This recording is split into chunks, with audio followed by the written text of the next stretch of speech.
Irvin 36, Schrader 3. Here's Schrader up on the outside. Bobby Labonte in the 18 car, the other green car, following along as Gordon moves back up, down on the inside. Well, he's got Jimmy Spencer just in front of him. He seems to be able to draft if he can stay in a tight draft, but if he goes out by himself, he's in trouble. Jeff Gordon right up against the back bumper of Labonte as they follow Ernie Irvin, former winner of the 500, down to turn 1. See Kenny Schrader there in the 33, moving 3 wide as they head into turn 1 there. Ken Schrader started that backup car at the tail end of the field. Qualified 31st. Driving with a cracked sternum from a hard crash into the turn 1 wall in Thursday's qualifying race. But Schrader said, no bones are going to keep me from a shot at $2 million total to win today. Boy, I understand that. That's a career for a lot of people. He's going for it all right now.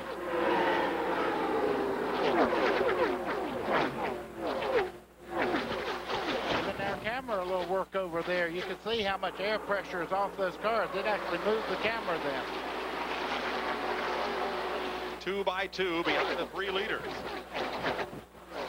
Into turn 1 at 190 miles an hour. Driving up on a banking that's probably steeper than the roof on your house.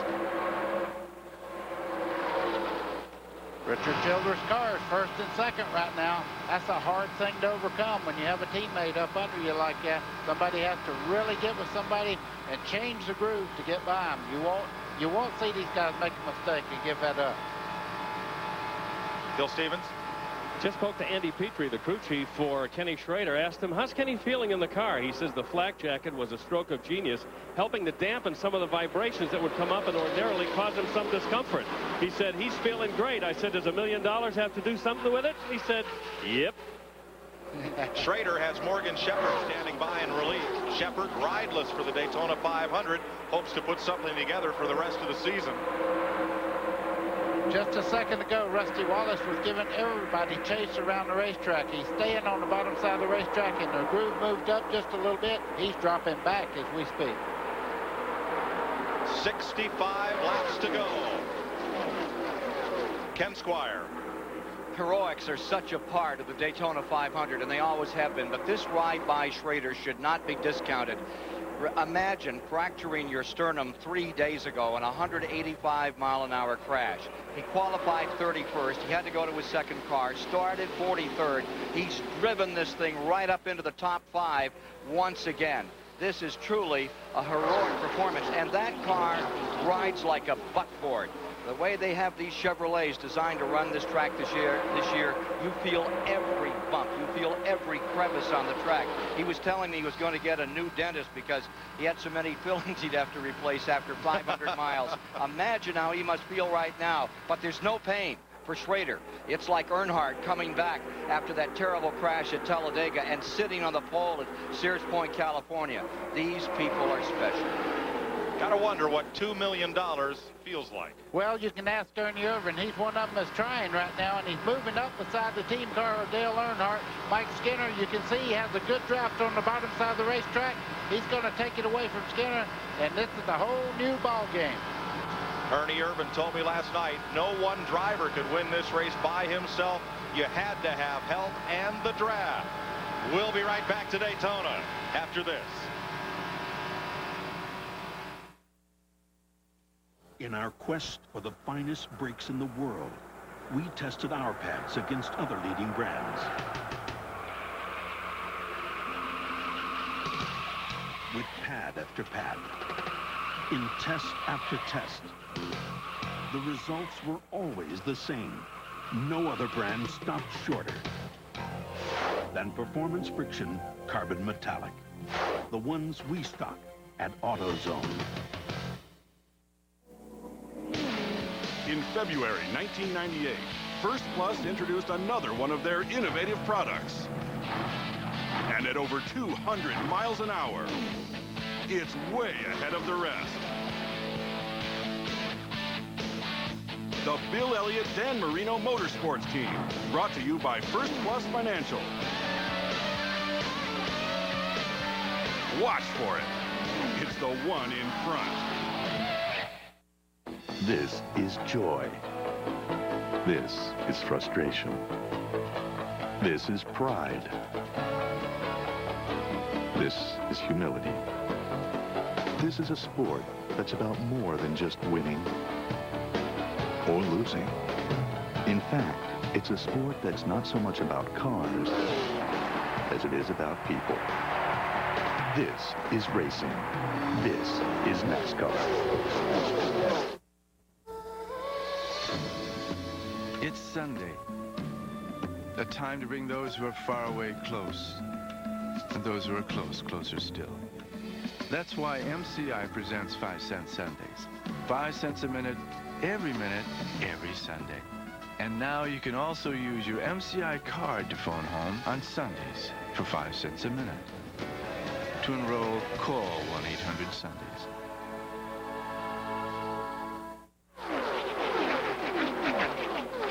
Mike Skinner had vaulted to the lead.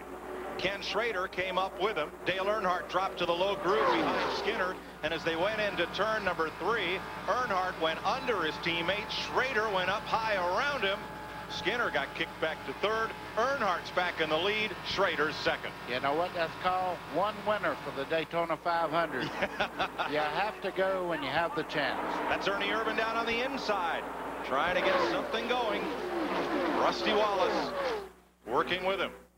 After that caution, the cars are all bunched up together. That's where they're still running. Some of these cars are a lap down. There are still 17, 18 cars on the lead lap.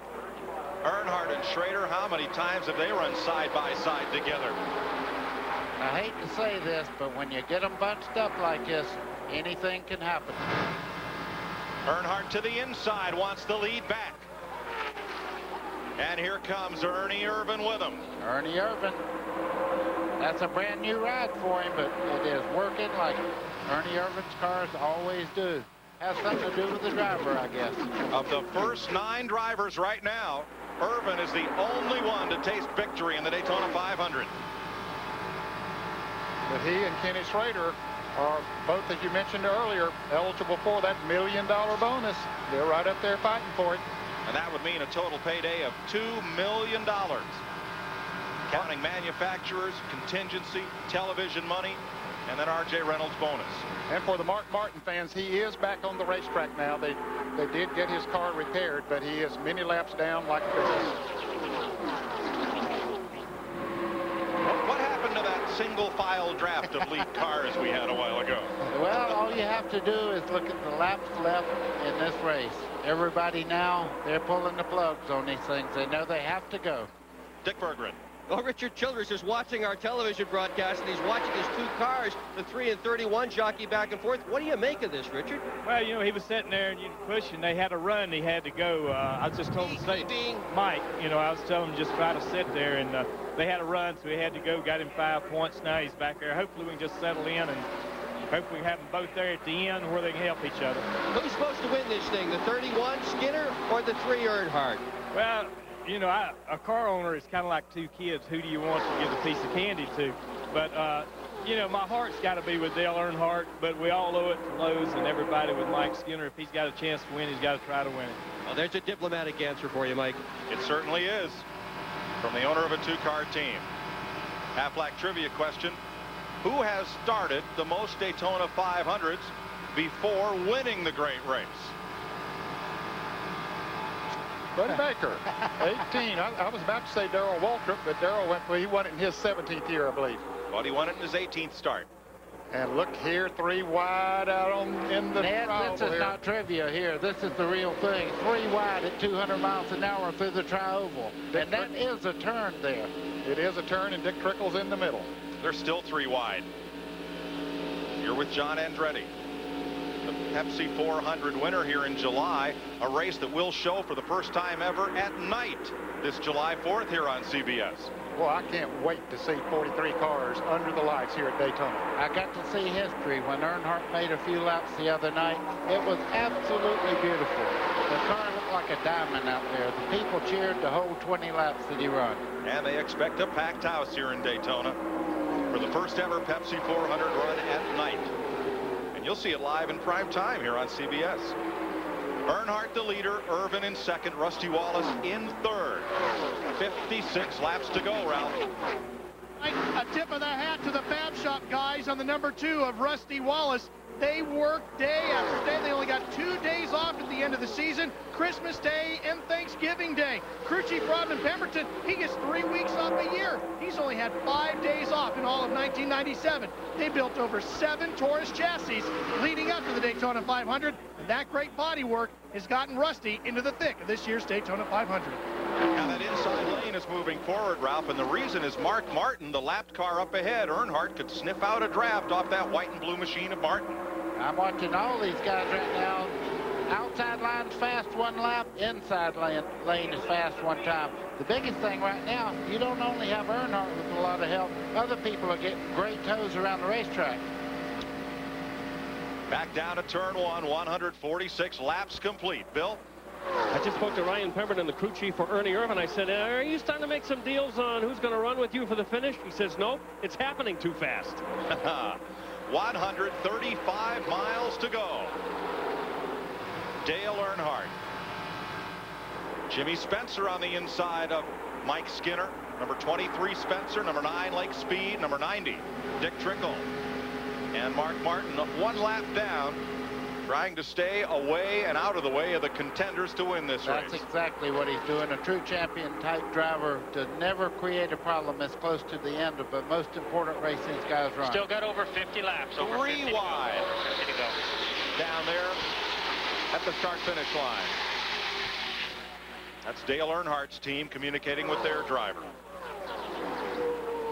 53 laps to run. From this point in the race on, Dale Earnhardt's led this lap, lap 148, and every other lap in the rest of this race, 1 year or another, except lap 200. That's Larry McReynolds in the upper right.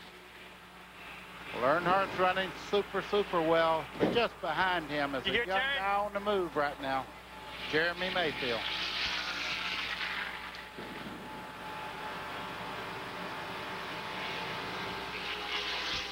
Single file.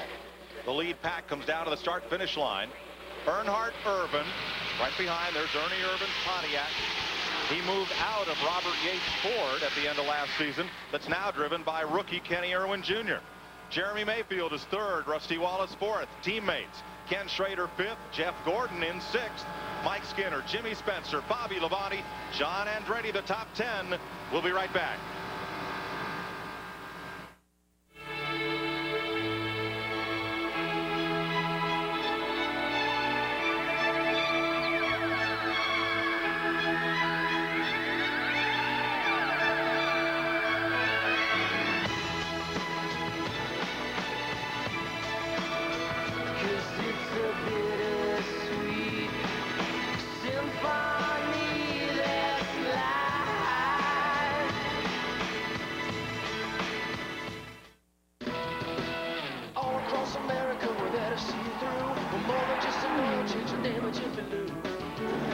Racing is hard on cars. Always has been. So is everyday city driving. Jiffy Lube makes it easy to take care of your car, and they offer Pennzoil. Just drive in, drive out, drive on. We're more than just another change your name, but Jiffy Lube. Drive in, drive out, drive on.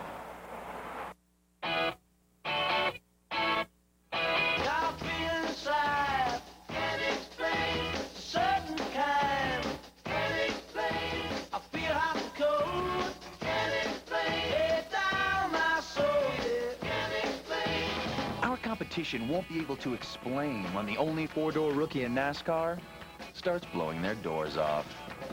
Maybe they should get more doors. Ford Taurus.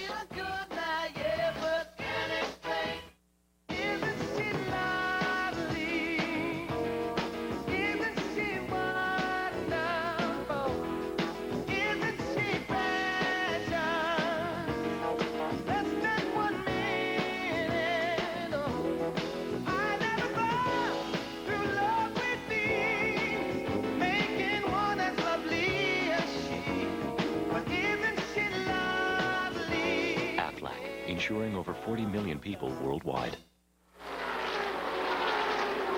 49 laps to go in the Daytona 500. Dale Earnhardt's been coming here for 20 years trying to win this race. Ken Schrader for almost that long. That's Schrader in number 33. Thursday, in the 125-mile qualifying race, Schrader got bumped from behind by the yellow car of David Green, turned to the apron and then whammed into the turn one wall, taking Johnny Benson with him. Schrader's impact speed about 180 miles per hour. The force jolted him forward in the shoulder harnesses, cracked his sternum. He's wearing a flak jacket today, but he said nothing would keep him from a shot at $2 million if he could get in that car, and he has.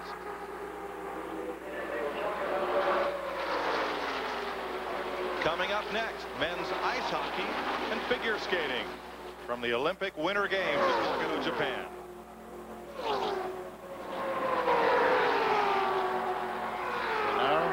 Got a feeling Schrader's going backwards. He's starting to push in the center part of the corner. Gordon's coming forwards. Yeah. Jeff Gordon is on the inside of Kenny Schrader's 33. And Schrader may drop to the tail of his lead draft as Mike Skinner goes past as well.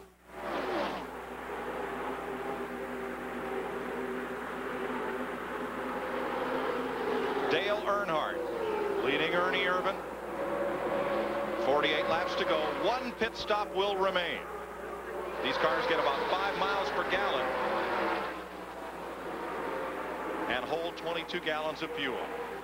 Mike, I think Jeff Gordon may have changed his driving style just a little bit. That car seems to be working on the bottom of the racetrack again. He was pushing out a little bit, getting into turn one not too long ago. Looks to be working quite well. He's moving back up on the lead cars now. These are the two leaders.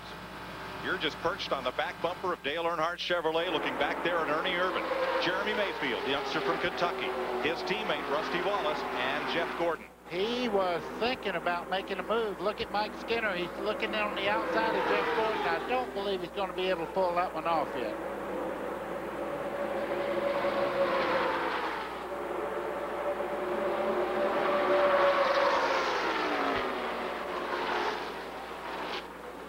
Single file, the first 7 cars.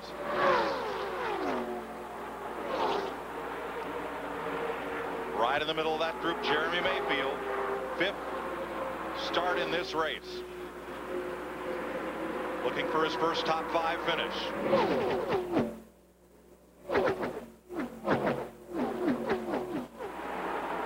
Still a lot of jostling back in the pack and a lot of drivers that won't give up on their chance to win the 500, but they have to catch this pack to do it.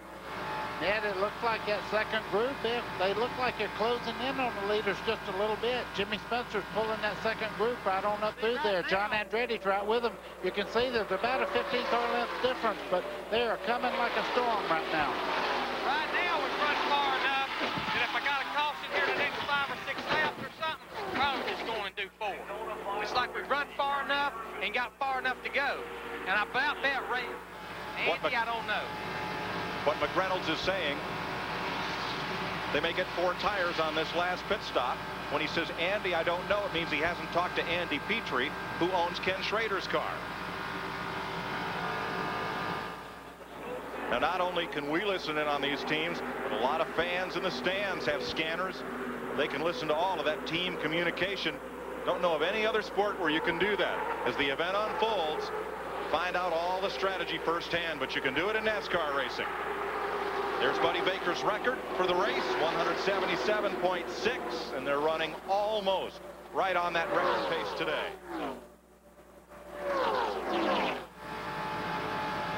See the tremendous travel in the front of Ernie Irvan's car as he comes through the corner there. That front part of that car is 3.5 inches from the ground. It's dragging going through the corner. That's how much the cars are moving in the middle part of the corner. The Pontiacs are, because of the rules, are able to run a little bit lower balance than the Fords and the Chevrolets. Dick Berggren. Bobby Labonte, currently running 9th, has started this race on the pole, but he has not really contended for much of the day. They've had some chassis problems, but crew chief Jimmy Makar says what they are really doing is kind of hanging around in the back, waiting for the end. He says the car will be strong enough after this next pit stop to contend for the win. Contending for the win right now, Jeremy Mayfield from Owensboro, Kentucky. That number 12. moves up to second place. Team cars working together. Jeremy Mayfield's getting a great tow. You see right now, Rusty Wallace, his teammate, right behind him. They just moved up there, went right by Ernie Irvin, took over second and third place. Those two cars are even painted alike. Only the decals are different. Here's Bobby Labonte trying to bring that group back up through. There's Mayfield, number 12, Wallace, number 2. And Gordon now has moved up to fourth place. Mayfield pulling in on Earnhardt, the race leader. 5th appearance in this race. Drove for the Sadler brothers. Drove twice here for Cale Yarborough. Got a top 20 finish out of it. And last year, for this team, Mayfield finished 6th in this race.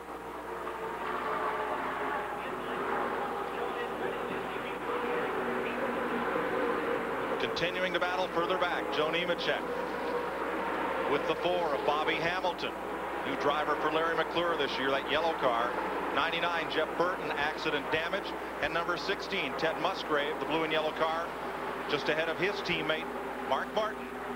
And Mike Wallace in that white and yellow 73. 159 laps complete this time by. Dale Earnhardt leads it. CBS Sports coverage will continue after this message and a word from your local station.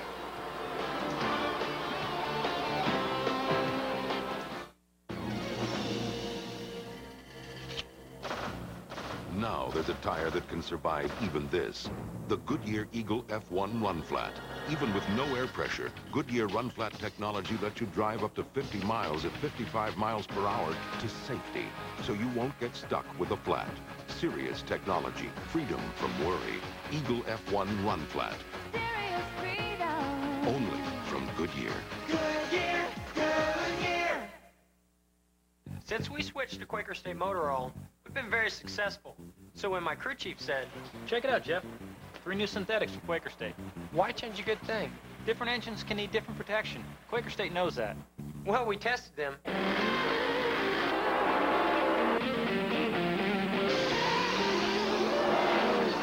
guess what? Now we're winning with the same oil you can buy at the store. Quaker State. The choice is clear. Four Corners premieres CBS Tuesday, February 24th. George Washington and Dave Lincoln can help you make an executive decision. Get a new Ford car now with financing as low as 1.9%. That's low 1.9 financing or $1,000 cash back on new Ford vehicles like Escort, Contour, Ranger during Ford's President's Day sales event. Get 1.9 financing or $1,000 cash back on Ford Taurus, Mustang, or ZX2. But hurry, these presidential deals end February 23rd. Only at your neighborhood Ford dealer.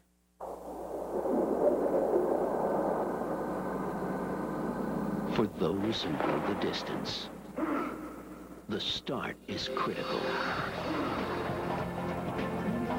That's why Exxon Superflow races to protect vital engine parts at the start when significant damage can occur. Superflow has a unique formula, offering protection that's fast, protection that lasts. This is a live picture from exclusive Skycam 3, only on WTKR. 2 laps complete, 38 to go next time by. Dale Earnhardt leading Jeremy Mayfield and his teammate Rusty Wallace. Larry McReynolds and Ray Evernham on the left. McReynolds, crew chief for Earnhardt.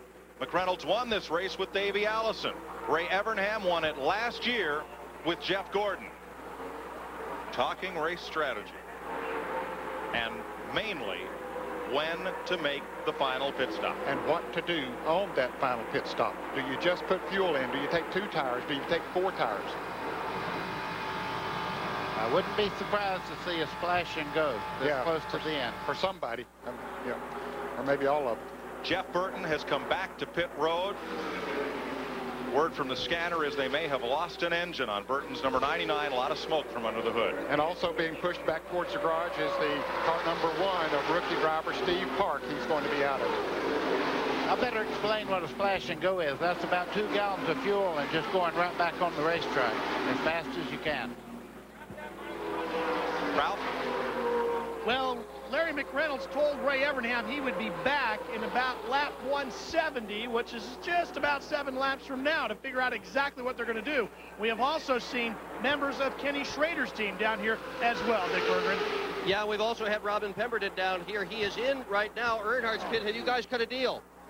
There are no deals. We're just discussing some things right now. How many tires are you going to take when you pit in? When will you pit?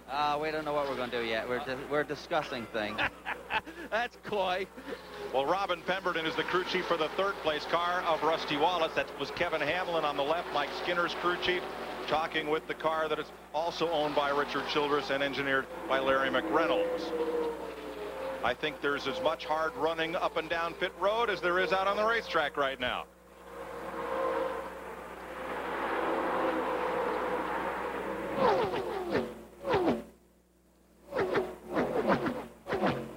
Well, the drama continues to build. It does that because just behind these lead cars that we're looking at right now, Bobby Labonte, Jimmy Spencer, and a few other cars are moving in on this lead draft. It may be a 15-car shootout once they make their pit stops because they're really catching the lead group. Rick Mast running here for car owner Butch Mock, and he is presently posted 29th. Mast is 3 laps down. He didn't make the race last year, and he said that took 10 years off his life. He says, I know when I die of natural causes, if it hadn't been for missing that race, I'd have lived another 10 years. Boy, it is tough to miss the race. There's no doubt about it. He was so proud to be able to get in this race this year. Had to race his way into it on Thursday. Pole sitter for the first Brickyard 400. Dale Earnhardt has won 30 races at Daytona, counting the International Race of Champions, 7 wins in the Saturday 300 Grand National Race, never on Sunday for the Daytona 500. I tell you, with the luck that Dale Earnhardt's had here in Daytona for the 500, a creak in the back of that car would sound like a cowbell to him. I guarantee you, he's sitting there wondering, is something else going to happen to me? Dick Berggren. Well, subject to change when Larry McReynolds radioed to Dale Earnhardt on lap 165. We're coming in 15 laps. They can go almost all the way to the end. That's 200 laps on the fuel that they've got. But at least right now, the strategy is come in before them. Last year, Earnhardt in contention to win, flipped over with 11 laps to go. And there's a Ford crew chief and a Chevy crew chief having a conversation. On the left is Robin Pemberton, crew chief for Rusty Wallace. Now, neither one of their drivers have won this race in years of trying. 2 years ago, Earnhardt started on the pole, finished a close second. 3 years ago, settled for second. 4 years ago, lost the lead draft. 5 years ago, lost it in the final lap. Crashed 6 years ago. 7 years ago, limped home as the race ended under caution. And I could go on and on through 19 years of trying. Mike, I was just looking over turn 1, and the black skies are over there. I'm sure these drivers are starting to look at it and say, man, this thing might end before the end of the race because it is getting dark over there. Everybody has to be aware of bad weather. And if they get a report that there are showers in that area, then that's going to make a difference in these pit stops. They'll go as long as they possibly can. Maybe some of them will go too long. Even in 1980, when Buddy Baker won this race, Earnhardt was running with Baker in the final laps when the pit crew left one lug nut off during the final stop, and he had to come back to pit road, dropping a lap off the pace. Earnhardt has lost this race every which way you can, and usually in the closing laps.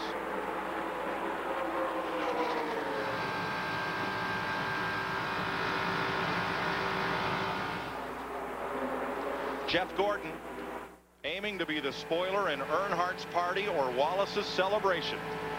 The 1997 champion sits in 4th place behind Earnhardt, Jeremy Mayfield, and Rusty Wallace. 31 laps to go next time by.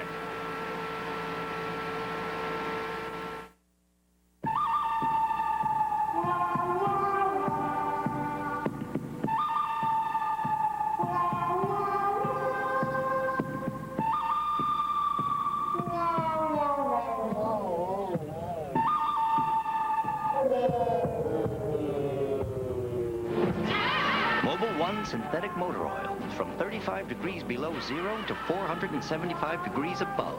Nothing outperforms Mobil 1. Let me tell you a little love story. Happened at this wedding. Groom's buddies all sneak out and do the usual number on the groom's car, right? There it was, the most perfect black Ford Mustang known to man. So right when Mr. Shaving Cream's about to pull the trigger... I can't do it, man. What? Just can't do it. I mean, it's a Mustang. It'd be like defacing a national monument or something. Ford Mustang, built to last. Gordon is way behind. Stick a fork in Jeff. He's done. Oh, my. What is he thinking? Holy baloo. What the heck is that? Ooh, that's got to hurt. Well, what could possess a man to drive like that? Oh. Gotcha. He's making his move backward. Gordon wins. We got to get him a cup holder. Dubstep Generation next. This is NASCAR 98. I'm in a groove with new scuffs. Talk fast. Are fans that loyal to their driver's sponsor? Nate. What? NASCAR 98, the ultimate judge. EA Sports. It's in the game. When you're out on the road, you're not the only one who depends on good brakes. With our upfront pricing policy at Midas, you only pay for the brake repairs you approve.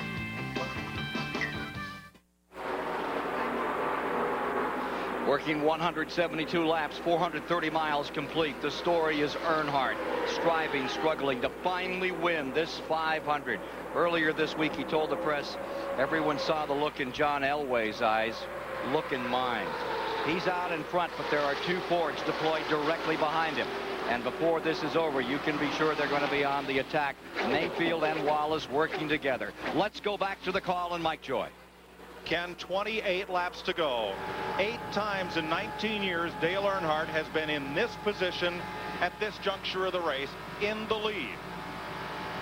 4 times with less than trouble on the backstretch. 1 car, 2 cars go sliding down the back straightaway. John Andretti. Robert Presley, I believe, was the other car. And Andretti swerves around as they get down to the grass, and we are under caution. So that takes all that pit strategy away because they'll be able to make their pit stops under caution. All that wheeling and dealing. New deal. Chilly day. Hot racing on the track. It's only the second caution of the afternoon, and it comes after 173 laps are completed, beginning lap 174. There are 15 cars on the lead lap, make that 16. Earnhardt, Jeremy Mayfield, Rusty Wallace, Jeff Gordon, and Ernie Irvan. Mike Skinner, Bobby Labonte, Ken Schrader, Jimmy Spencer, and Ricky Craven, the top 10. Then Kyle Petty, Michael Waltrip, Bill Elliott, Terry Labonte, Chad Little, Bobby Hamilton, and Blake Speed. 17 cars on the lead lap when they form up for the restart. But first, pit stops. Here's what happened out of turn 2.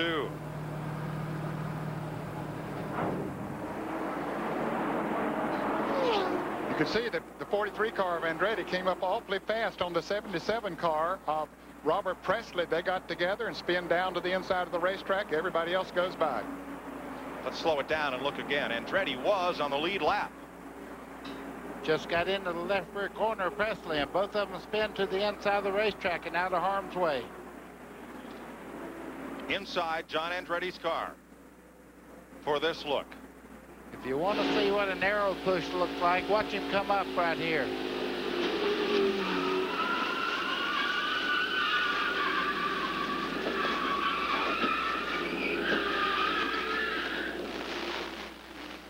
Quickly gets to those gears and gets it on out of there. He has made a pit stop. Yeah, that makes me pretty proud of my Sunday job up here. I'm not in that windshield behind that steering wheel anymore. Pit road will be the center of action as Dale Earnhardt leads Jeremy Mayfield, Rusty Wallace, Jeff Gordon, and every one of those 17 cars on the lead lap. Dick Berggren. Earnhardt coming down pit road for what will be his final pit stop if all goes well. The plan, take 2 tires. That's what Rusty Waller's plan is as well. Let's go to Bill. Rusty Wallace is in. Robin Pemberton said to his gas guys, get one can in and don't worry about it. Let him get out of here. Right side tires only. He's away with Mayfield. Earnhardt has the quick pit stop. It'll be Earnhardt leading the charge off pit road.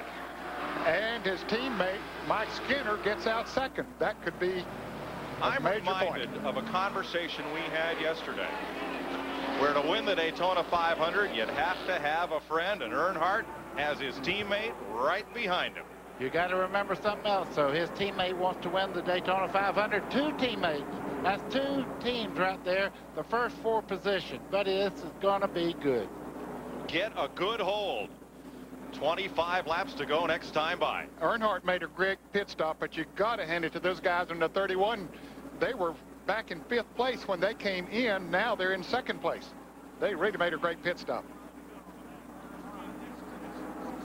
Now, even leaving the pits, they're subject to that 65-mile-an-hour speed limit. So it's who gets their job done first and who gets up, out, and into the lane. Bill? Robin Pemberton very unhappy with that pit stop. I asked him, not enough fuel in the car? He said, no, too much. He thinks they took too much time. They wanted to get out before Earnhardt. They came out in 4th place. Well, and that track position is so important. You know, they actually time how long it takes to dump a gallon of fuel in these cars, so he knows when it's too long. Dark clouds on the western horizon. The Daytona 500 has 25 laps left to run.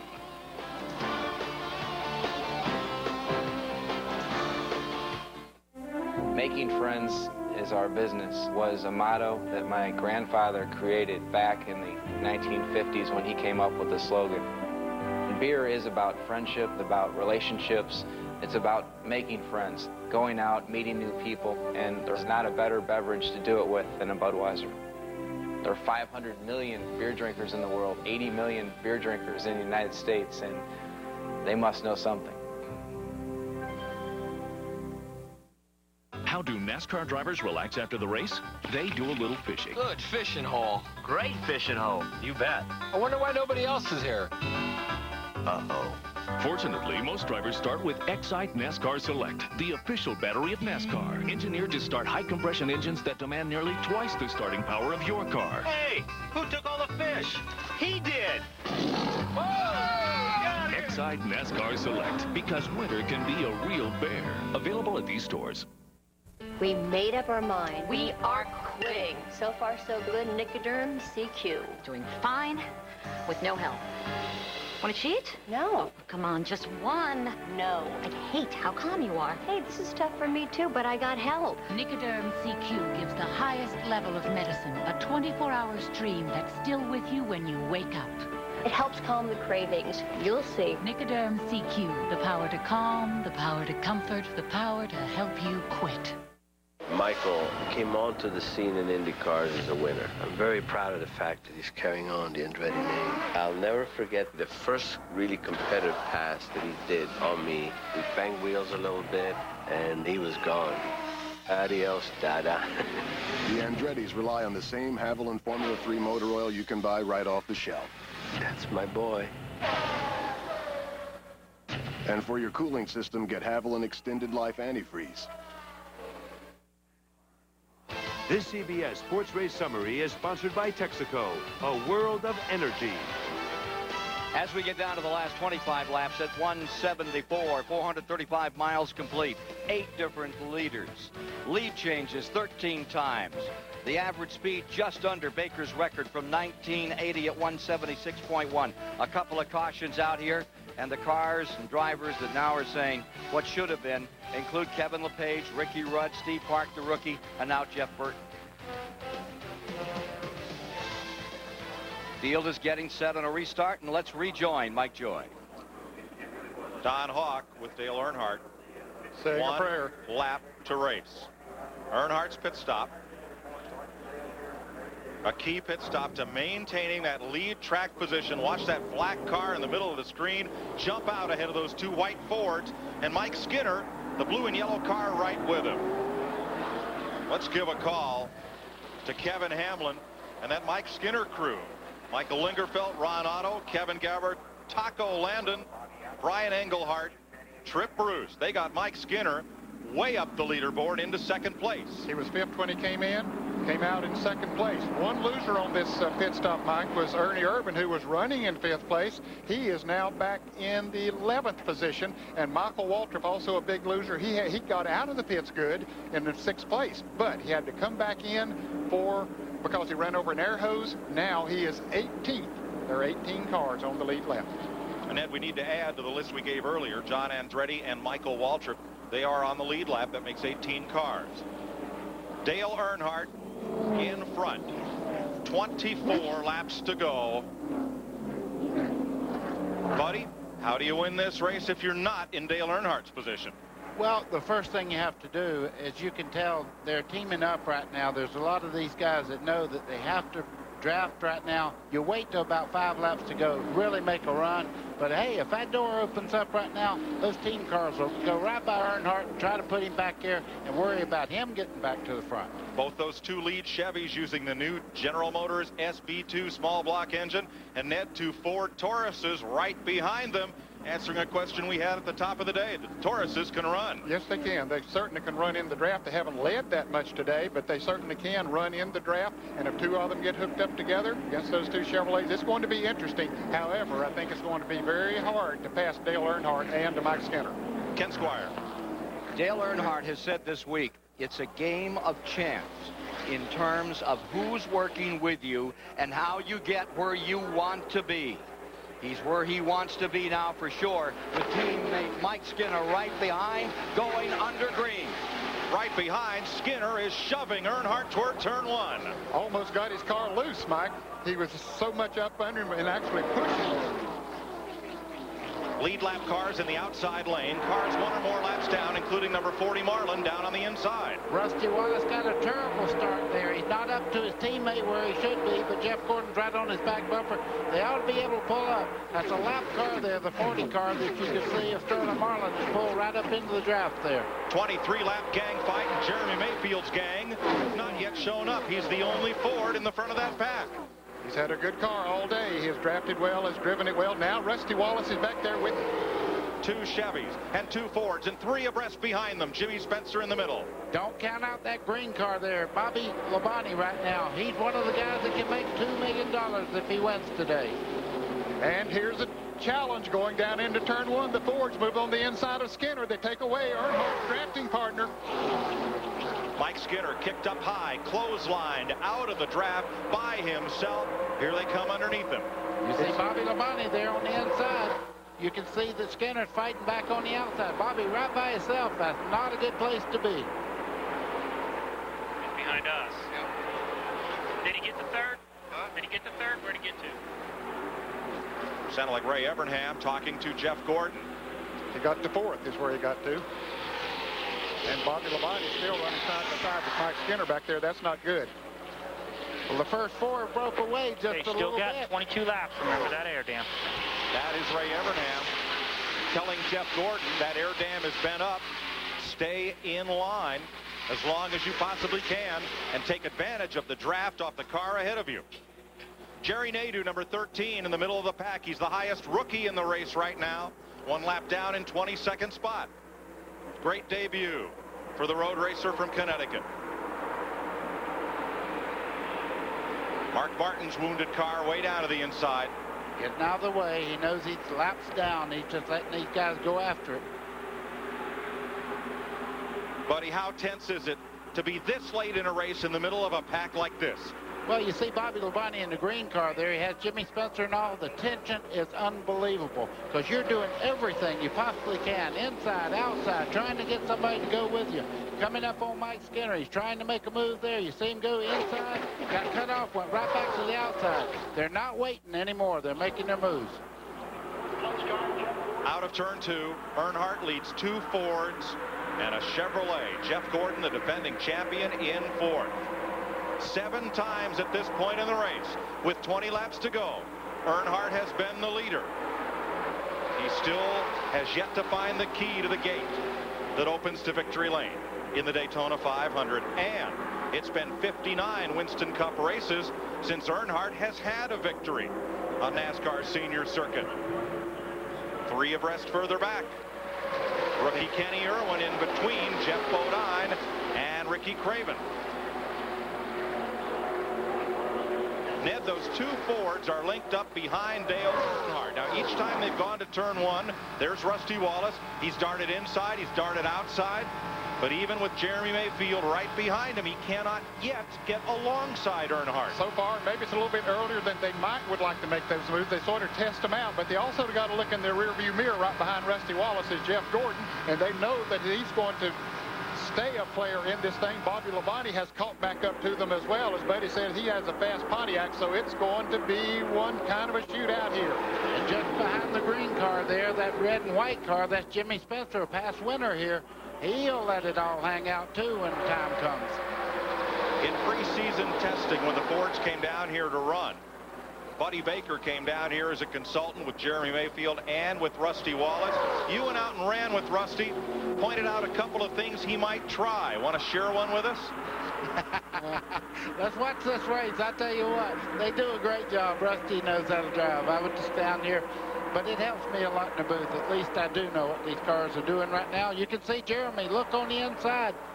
His teammate just about put a move on him there. If he makes the wrong move, Rusty's going to go, because he wants to win the Daytona 500 as much as Jeremy Mayfield does. Earnhardt looking in the mirror going, what do I do if they come on the outside, inside? Not since Jerry Cook has there been a mirror driver in this business of the caliber of Earnhardt. That's right, and he knows that. I mean, all he can do. Here's Gordon making a move. Bobby Labonte coming with them. Contact there between Gordon and the two cars of Rusty Wallace. And now Bobby Labonte gets a run up on the outside of Jeff Gordon, so he'll go around him. He was going to go with him. And that split up that lead draft. Here's Michael Waltrip down at 21 coming back. We said that he dropped all the way to 18th. He's all the way up to 9th. And they go closer. They go 3 wide, trying to gain track position at Gordon's expense. And that leaves these 3 to settle it. And Dale Earnhardt has to be grinning. Boys, keep them 2 by 2 back here. And it's a 3-car shootout instead of 15 cars going for it on the last lap. Yeah, but I believe Bobby Labonte's going to be back up there before this thing's over. Oh, he's strong. Yeah, You're right, he's coming. man. There he is. He's right back there now. Earnhardt, you won it. 16 laps to go. Started to say there a moment ago, Mike, that Dale Earnhardt, all he can do is just hold that thing wide open, keep it down to the low side of the racetrack where it's run well all day long, and just hope for the best. 40 miles left to race. Dick Berggren. Larry McReynolds, how nerve-wracking is this? Well, you know, it's all out of our hands now. You know, I feel like we've got the best driver that's ever been at Daytona leading this pack right now, but you got team cars behind him, and darn, I wish they'd shorten this race today. Obviously, they're not. We just have to see what happens. Okay, Larry, thanks. Good luck. Well, we look over there, and that dark cloud doesn't look quite as dark right now down into turn 1 as they still continue to run 3 wide back in the pack. It's nowhere near as dark as that dark form that looms in front of those 2 white and blue Fords. Dale Earnhardt. But as Richard Childress reminded Larry McReynolds at this point in the race last year when Larry said, "Is it looking good?" Childress just looked at him with a stern face and said, "We've been here before." Yep. Mike, is still 15 laps and anything can happen. Look back here, 4 wide down the back straightaway. All trying to catch these 3. We'll be lucky if we don't have a wreck before this thing's over with all those cars running that close together back there jockeying for position. Here they are, 3 wide again. Middle of the pack, the green car, Chad Little. Down low, Ernie Irvin trying to come back up with the leaders. And outside, Ricky Craven in 12th place. You're with Craven. That's Jerry Nadeau just ahead. Bill Elliott down on the inside. Ooh, Chad Little comes up almost into Craven. That's exactly what Ned was talking about. Rooting and gouging now. They're moving up on each other. Tire marks are the thing of the day right now.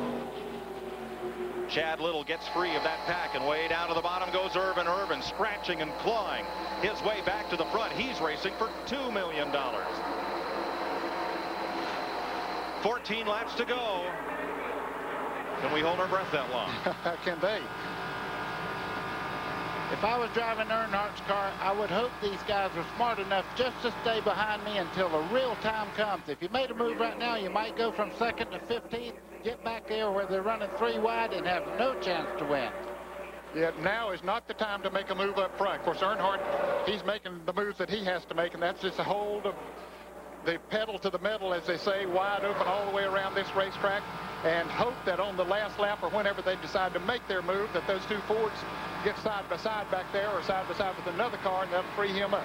12 to go. Next time by, a lot of checking up in the middle of that huge pack as these 7 cars have gone single file. Earnhardt, Mayfield, Rusty Wallace, Bobby Labonte, Jeff Gordon, Mike Skinner, and Jimmy Spencer. Yep, we have a group now that really know how to run this racetrack. The back car there, Jimmy Spencer won here on a breathtaking move. Look at this, 3 wide back in the pack. Kyle Petty down low, John Andretti in the middle, and he squeezes up in front of, I think that was Ted Musgrave. Oh, yes, it was. A little push there, too. Well, Ted's from Wisconsin, and they run hard with their bumpers up there. Back to the lead, 7 cars in a row, 11 1/2 laps, 27 miles left to run. Dale Earnhardt has won his qualifying race the last umpteen years in a row here, every one of the 1990s. 9 years he's won the qualifier. But in between last year's qualifying race win and Thursday's win, he's been shut out of victory lane. You know, Jeremy Mayfield sitting there in second does not have quite as much time on the major speedways as the guy in front of him, the guy behind him. But right now he has a great race car. I hope he knows, though, when you pull out, if you're right up under the car in front of you, you don't have momentum. You need to lag back and let that teammate help you get a run up the back straightaway so you make the move on the car in front of you. All right, Professor Baker, the Buck Baker Racing School, you taught Jeremy Mayfield during winter testing. Does he have the killer instinct to beat these two and win this race? Let me tell you something. Look at all that bunch right there. Every one of them a winner. You're a track champion before you ever get in the Winston Cup. Every one of these guys are talented race car drivers, and I won't take any credit. He got here on his own. Dick Berggren. Richard Childress is watching the television. His driver is ahead, but they're all ganged up behind you. How does Dale Earnhardt prevent these guys from passing him? That's going to be tough. You know, 2 cars can just go. You know, Mike got shuffled out. I was hoping Mike could sit there with him, but those 2 cars got to run on Mike and just hung him out. And his car's a little loose, too, so he's doing a good job. And, you know, Dale Earnhardt, he's been here many times. He knows what he's got to do. He does indeed, Mike Joy. And those 6 cars in the lead pack may be about to become 12. Just watching Jeff Gordon, he had dropped back and gotten himself back in that group back there. Now he's running the front group back down there. Has some good drafting partners with him. 10 laps to go. The driver leading with 10 laps to go has won 22 times in the 39 runnings of the 500. But 4 times, one of the drivers of the 17 that have not have been Dale Earnhardt. 1989, 1990, 1991, and 93. Earnhardt has been right here with 10 laps to go. Bill? I'm with Paul Andrews, crew chief for Jeremy Mayfield. Kid's doing a great job, but what happens next? Well, I don't know. We've got about 8 more times to go around here. We'll find out. You know, the Mobil 1 car's been real good the whole week down here. We feel like we're in pretty good shape. We feel like we've got a real good car. But, you know, there's a whole line of cars right behind us. So one wrong move, we could right in the back. But, you know, we're real excited to be here in the position we're in, and we're going to go for the win here in a little bit. If Jeremy goes, will Rusty go with him? Well, of course. That's what teammates are for. Indeed. Paul Andrews knows about winning. He won the Winston Cup championship with the late Alan Kulwicki behind the wheel. They're still running average laps of almost 188 miles an hour, and they're getting close to that 500-mile mark. 8 laps to go, 20 miles, buddy. Guys, it hadn't been long. We had 4 cars in a breakaway draft. You have many cars now in contention. You see Rusty pushing up a little bit. Bobby Labonte looking on the inside as they head down the back straightaway. Labonte has Jeff Gordon with him. Mike Skinner to the inside. Rusty Wallace goes down like Cale Yarborough and Donnie Allison did on the last lap in 79. And here is Bobby Labonte on the outside, the green car. Jeremy Mayfield fighting back on the inside there. Jeff Gordon just up under him as they come down towards the front straightaway. It's a dogfight as these guys, Jimmy Spencer makes contact there. They're not going to wait for one to go. 7 laps to go. Here comes Mayfield right up against the bumper of Earnhardt again. Whoa! Right up under, but here comes Gordon now. Where did he come from? Gordon fighting on the outside. If he gets up under, look at this dogfight off turn 2 as they go down this this long back straightaway. Wallace on the inside. Labonte way up on the outside. And somebody got shot out of the middle like a hot dog flying out of the bun. Here comes the teammates on the outside trying to drive by. Jeff Gordon going into turn 2. Give it to Mayfield. They had got separated there for just a moment now as they come off of turn 4. Mayfield is right back there again, sticking his nose of his Ford right up under Dale Earnhardt's Chevrolet. 6 to go, baby. Remember what you told me a year ago. Don't let him get a run on you. Gordon on the outside, buddy. Can he get there? We have a situation here. We have 2 groups that are running very well on the high side of the racetrack. I don't think there is such a thing as a great line around the racetrack right now. Wow. Now the teams and the manufacturers are split up. It's Chevy, Ford, and nobody has a teammate next to them. Let's see what Earnhardt's doing right now. Right on the white line around the bottom of the racetrack here. That groove you see from the white up there, that's the racetrack. The rest of the flat part of the racetrack, right out against the wall. You can see him heading into the dog leg here. He'll go right down to the bottom. 5 to go. He's protecting that low line. Now he'll come back out here. Ray Evernham tells his driver, Jeff Gordon, 5 laps to go. And look, 16 cars are in contention to win the Daytona 500. Remember 1979, when going into turn 3, Cale Yarborough and Donnie Allison crashed. Richard Petty was in turn 1 at the time and led Darrell Waltrip and A.J. Foyt to the checkered flag. You don't need to be on the front of this train to win, but it sure helps. Lady, we feel just like you do up here in the broadcasting booth. Not a one of us are sitting down. I just got out of my chair, as a matter of fact. Off turn 4, where David Pearson and Richard Petty crashed on the last lap of the 500 in 1976. Pearson limping across with the victory. Everybody trying to get themselves in position. They know that they're back there in 5th or 6th place. They're not in position to win the Daytona 500. Bobby Labonte is in a bad position there right now, running side by side with another car. Ernie Irvin has worked his way back into contention right now. He's under Bobby Labonte. That's the group running side by side back here. That's not a good thing with just few laps to go, though. Going to be 3 laps to go. Down to the inside comes one of those Fords. They're 3 abreast once again. Wow. Rusty made the pass on Jeff Gordon down the back straightaway. Now the car in front of him's a teammate. If they work together, they could have a chance at Earnhardt near the end here. And, buddy, he made that pass without the help of another car right on his bumper. That was pretty impressive. 3 laps to go. Any one of these cars could win it. Earnhardt, Mayfield, Wallace, Schrader, Bobby Labonte in prime position. Jimmy Spencer coming up on the inside. There's Labonte trying to go on the outside of Rusty Wallace off of turn 2. Can he make that pass? And also, Ned, he split Rusty from his teammate Mayfield. Jeff Gordon's dropping back. That looks like a problem on Gordon's car. He's completely out of contention here. Into turn 3, where Leroy Yarborough beat Charlie Glotzbeck on the last lap in 1969. Look at Bobby Labonte coming up on the outside by himself. He got a little help from Jimmy Spencer. Oh, Jimmy Spencer. Spencer bounces off the wall, keeps on trucking.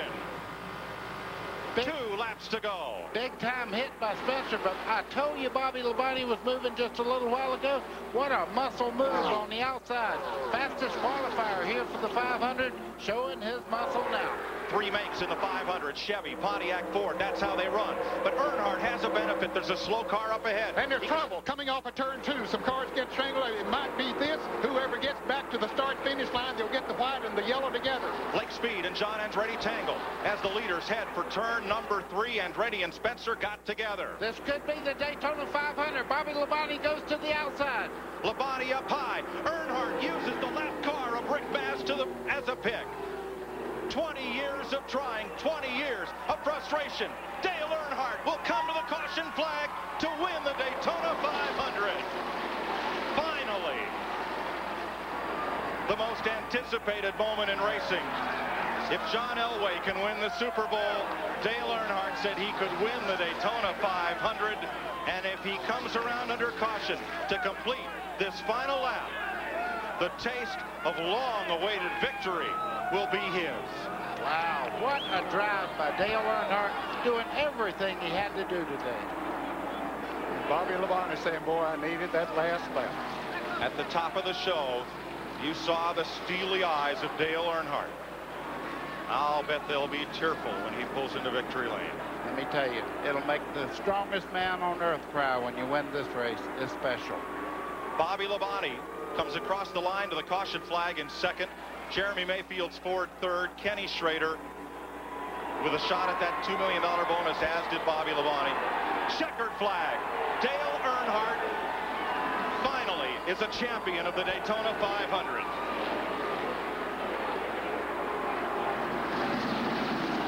Larry McReynolds, for the second time in this great race, will go to victory lane, once with the late Davey Allison and today with Earnhardt.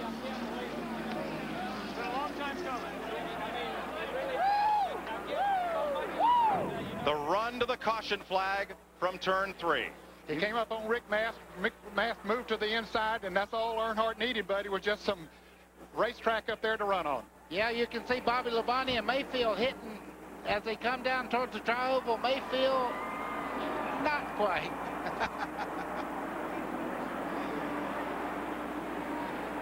There's the crew, Larry McReynolds and his team looking at Earnhardt. Big hug from Richard Childress, the car owner. What Dick a Bergman. chance to win the 8th championship. Momentum. Richard Childress, you have tried so hard, so long, you have done it. What is it like to finally win the Daytona 500? Unbelievable, unbelievable. You know, this team this year, we took all winter, and I can't say enough about Dale Earnhardt, Jim Goodwrench has stood behind it, and most of all, our race fans. Unbelievable. And there are people in this victory area that are in tears. They used to boo Dale Earnhardt when he was winning too much. That'll happen if you dominate any sport. But today, when they introduced the Intimidator, the crowd was full of cheers. I think everyone, if their favorite driver couldn't win the Daytona 500, they wanted to see this man drive to victory lane. You pull up for the check of the spoiler. One of the NASCAR officials crawls underneath the car. 71st career Winston Cup victory for the second-generation driver and 7-time national champion. He said to make a big man cry. There's Chocolate Myers of Earnhardt's crew. Well, they don't get any bigger, but I tell you what, I feel about the same way. Look out on pit road.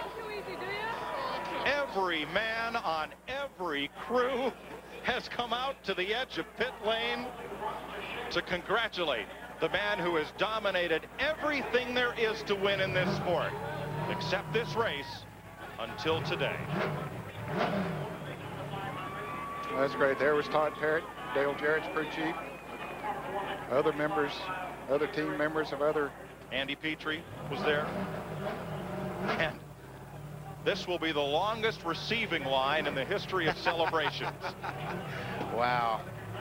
Yep, I've never seen that, Mike. Not that many. Normally we'll see 2 or 3 or 4 teams come out there, but this is something. Yeah, I was going to say the same thing. I had about 10 teams come out when I won this one, but look at this. Everybody knows what it means to the man that's done everything to finally get the Daytona 500. There's Derek Cope, or rather Ernie Irvin's crew. There's NASCAR officials out there. There's Robert Presley's crew, Ricky Craven's team. NASCAR officials. He's shaking everybody's hand, too, if you notice. 59 races since he's been to victory lane. 19 Daytona 500s. Twice he led at the white flag and failed to take the checker in first place. But today belongs to the man who grew up at the corner of Coach and Sedan Street in Kannapolis, North Carolina, a mill town north of Charlotte, where he worked underneath that house in a garage on his own race cars and those of his father to become one of NASCAR's 2 greatest champions. He and Richard Petty, the only 2 drivers with 7 Winston Cups on their trophy shelf. Mike, he's a long ways from victory circle yet, and the crowd's building. And Earnhardt, along with Bobby Labonte, Jeremy Mayfield, Rusty Wallace, and again Ken Schrader, will have a shot at that R.J. Reynolds $1 million bonus when they post it next time later this season. Last year at Darlington, South Carolina, some question Earnhardt's ability to go 500 miles when he blanked out on the first lap at Darlington, South Carolina, and had to climb from the car and go to the care center. Watch this circle. He's going to spin out. There goes the grass. Yeah. Goodbye. A smoke show. Well, the fellow who drives his Craftsman truck, Ron Hornaday, likes to do when he celebrates a victory. And now look at that throng. Can he get to victory lane from here? He's going to have a lot of help from a lot of security people to get there, guys. it looks like. I want to hear what he has to say. Don't worry. He's won at this racetrack 30 times. He, better than anyone, knows the way to victory lane.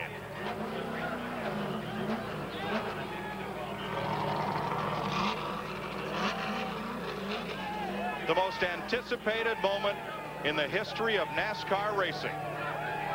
Dale Earnhardt rolling into victory lane in the Daytona 500.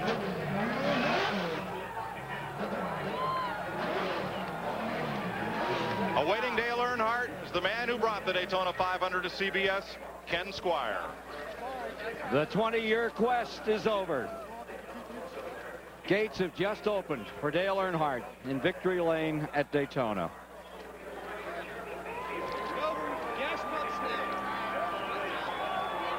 Here's his wife, Teresa, coming to speak to him.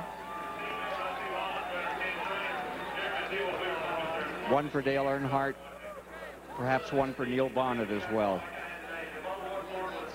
About to ratchet himself out of this beautifully prepared car.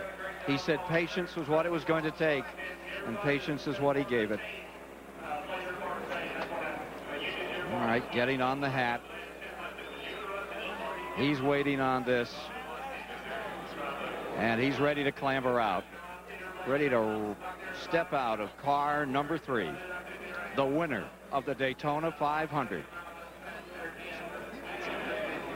Oh, gonna have a drink of soda here. It's been a long time before refreshment here. All right, here he comes. Out of his car, and listen to this.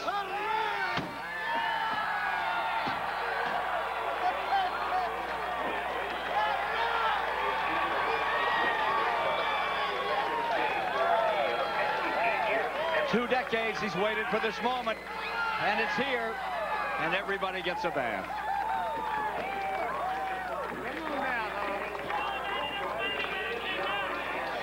Dale.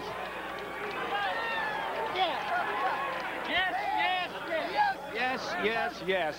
What a show. Yes. Here with Larry McReynolds and a big hug. And Richard Childress. Dale, how about that ride? How about it? Man, can you believe it? For one, got an awesome race car, but for two, thank good Lord for a good day. This race car did everything. The good Lord looked after it all day long. Good wrench. This is for all them race fans and all them people have been saying, Dale, this is your year. Dale, this is your year. And boy, a lot of them said it this year. All the way from Mr. France all the way down to Todd Parrott and all the guys on the team. The Daytona 500 is ours. We've won it. We've won it. We've won it. And everybody took a shot at you at the end. I don't care who was taking shots at me. I was driving the mirror more than was the front. But, you know, I tell you, these great sponsors, these great people that's worked with us and give us everything we need to win with. This is a good race car. The Spinny Clinton. Hey, David, congratulations on your baby. And Larry McReynolds, Spinny Clinton, Richard Childress. We got one heck of a race team. We're going to win a championship this year. One for Dale and one for Teresa, one for Neil Bonnet, two today. Well, one for a lot of people. T. Wayne Robinson and, you know, old Neil Bonnet, my dad. Everybody that's been in racing has been my friend that taught me so much, that touched my life. There's so many of them, I can't thank them all. My mom, thank you, Mom. I know she's back home. Dale Jr., hope you're not too sore. Kerry and Kelly, I love y'all. You've touched a lot of people here today, and we'll be back for the trophy presentation in a moment after these messages. You the man. You a bad man. Good job. You next, buddy. Good job, buddy. Friday! See the new dirt eating Ford Ranger! Take on the road! See its 4-liter V6! Take no prisoners! See it switch on 4-wheel drive! Go where others fear to tread! Friday! The new Ford Ranger! Whoa, that was cool! Yeah, so what are we gonna do tomorrow? Saturday! The new redesigned Ford Ranger, the only compact pickup built Ford tough.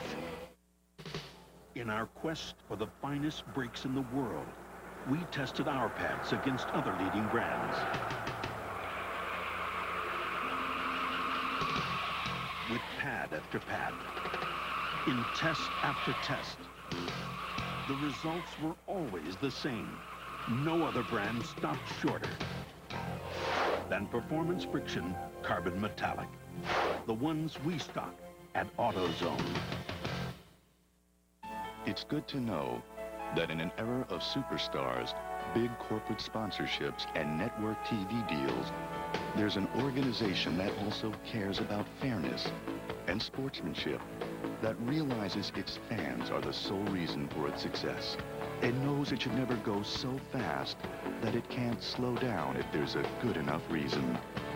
This is NASCAR, and this is the way we've done things for 50 years.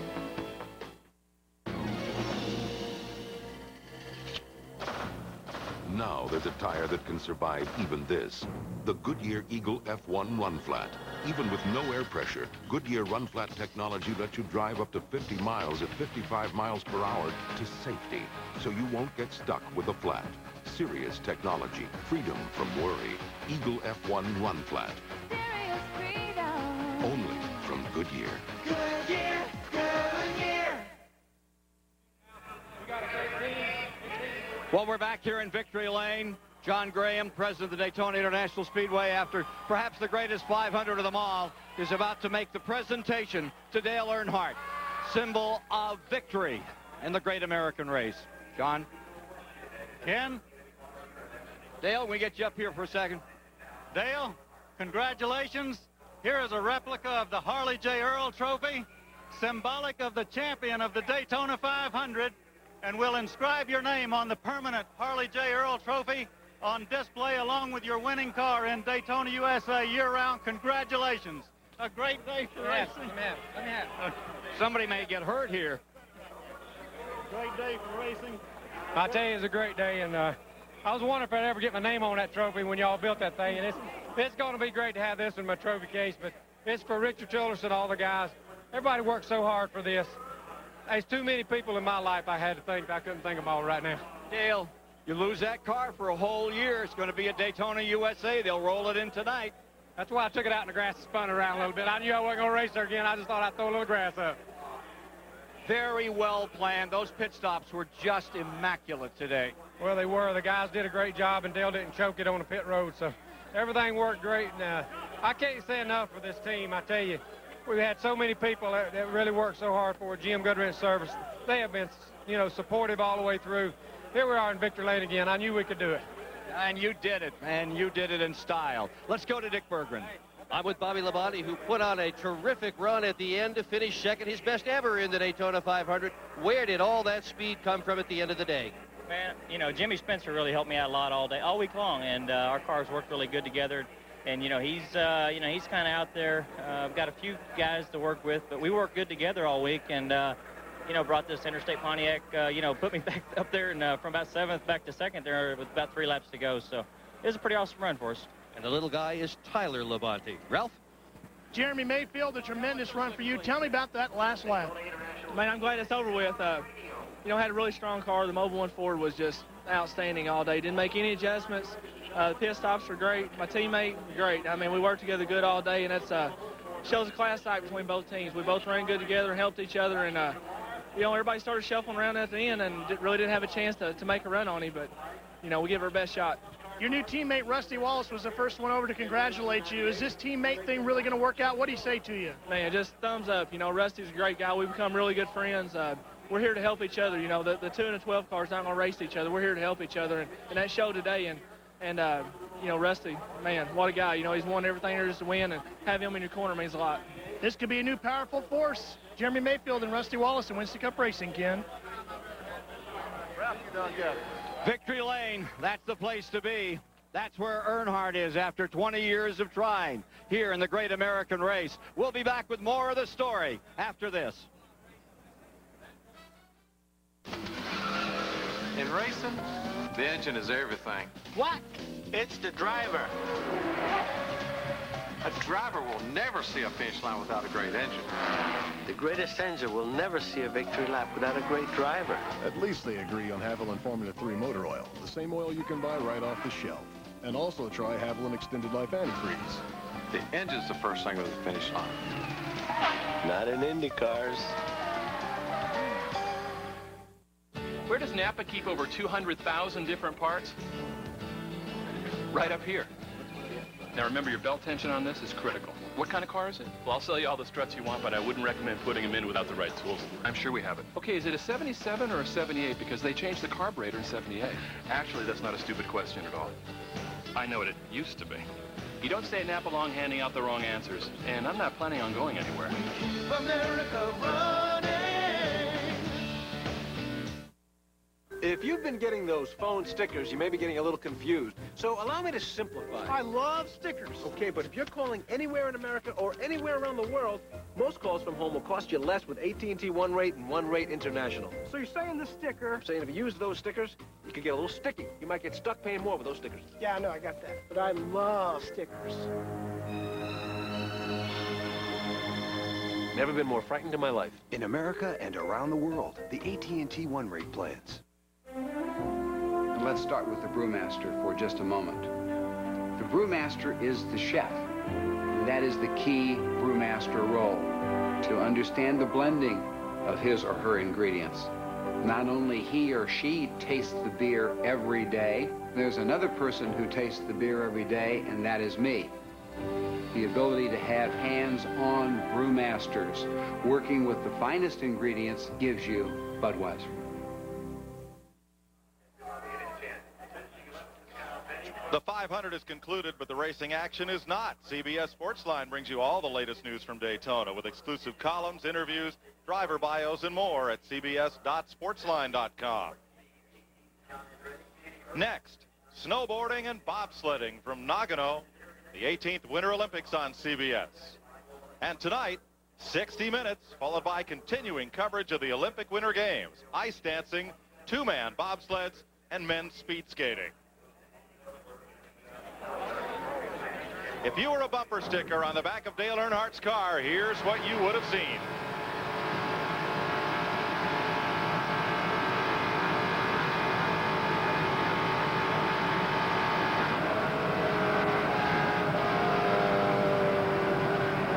Dale Earnhardt came in it today, having never led lap 96, 97, 98 of the Daytona 500, but finally, he has led lap 200, the final lap. What ended the race under caution? Let's have a look here. There's Jimmy Spencer, number 23. John Andretti comes up quickly on him. Has to look like he just had to lock his brakes and cut to the left. That Lake spins it around. Lake Speed in car number 9 goes around as well. Looking down the backstretch toward turn 2. And let's join Dick Berggren. With Kenny Schrader in what has got to be one of the gutsiest runs we've ever seen here in the Daytona 500. Kenny, how are you? I'm okay. I knew it'd be okay. I wore my Kenny Walsh shirt today. And ice packs, and what is this yellow thing? That's a TINS unit. It just shocks. Ooh, it shocks you bad enough that you forget about what hurts. So we had it on, and we had a Copenhagen Bull Rider vest on, and we had a arthroplastic on, and we were geared up for the crash, and it never happened. What are you going to be like tomorrow? I'll be a lot happier. Well, it's not $1 million, Ken Squire, Mike Joy, but Ken Schrader has done a great job today to finish 5th. Well, he's eligible for that next $1 million bonus as well by finishing in the top 5. Unofficial finish, Earnhardt, Bobby Labonte, Jeremy Mayfield, Kenny Schrader, Rusty Wallace, Ernie Irvan finishes in 6th. Chad Little, a fine run to 7th. Mike Skinner to 8th. Michael Waltrip 9th. Two-time winner Bill Elliott was 10th. Kyle Petty 11th. And Bobby Hamilton 12th. 13th, Terry Labonte, the outside pole sitter, and Ricky Craven. Jimmy Spencer, Jeff Gordon, Lake Speed, and John Andretti, the lead lap cars. Kenny Irwin, the rookie, a lap down. Ted Musgrave, Jerry Nadeau, the rookie. Sterling Marlin, Mike Wallace, and Brett Bodine. Ward Burton, 25th, and Joe Nemechek, Dick Trickle, Steve Grissom, Andy Hillenberg, and Rick Mast in 30th. Jeff Bodine, former winner. Robert Presley, former champion Darrell Waltrip, and Dale Jarrett. Billy Standridge, the rookie, and Dave Marcus, the veteran. Then Derek Cope, Mark Martin, and Greg Sachs, the last man running. In the garage were Jeff Burton, rookie Steve Park, Ricky Rudd, and rookie Kevin LePage. CBS Sports coverage of the Daytona 500 will continue after this message and a word from your local station.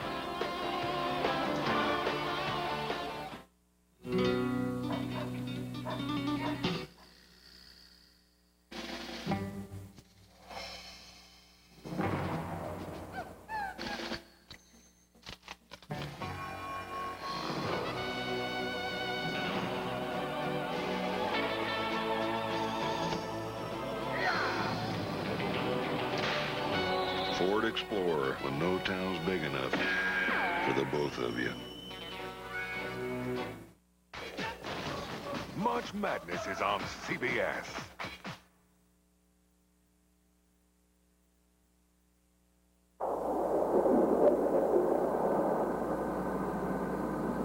For those who go the distance, the start is critical. That's why Exxon Superflow races to protect vital engine parts at the start when significant damage can occur. Superflow has a unique formula, offering protection that's fast, protection that lasts. George Washington and Dave Lincoln can help you make an executive decision. Get a new Ford car now with financing as low as 1.9%. That's low 1.9 financing or $1,000 cash back on new Ford vehicles like Escort, Contour, Ranger during Ford's President's Day sales event. Get 1.9 financing or $1,000 cash back on Ford Taurus, Mustang, or ZX2. But hurry, these presidential deals end February 23rd. Only at your neighborhood Ford dealer. Turn this one, sweetie. We're always there, behind the scenes, for the important moments and through the quiet times. Because that's what we do at Haverty's. And now, during our President's Day sale, we're guaranteeing a savings victory with a winning ticket of low sale prices, plus 12 months, no interest financing. Haverty's President's Day sale, from the blue room to every room. It's Haverty's by a landslide.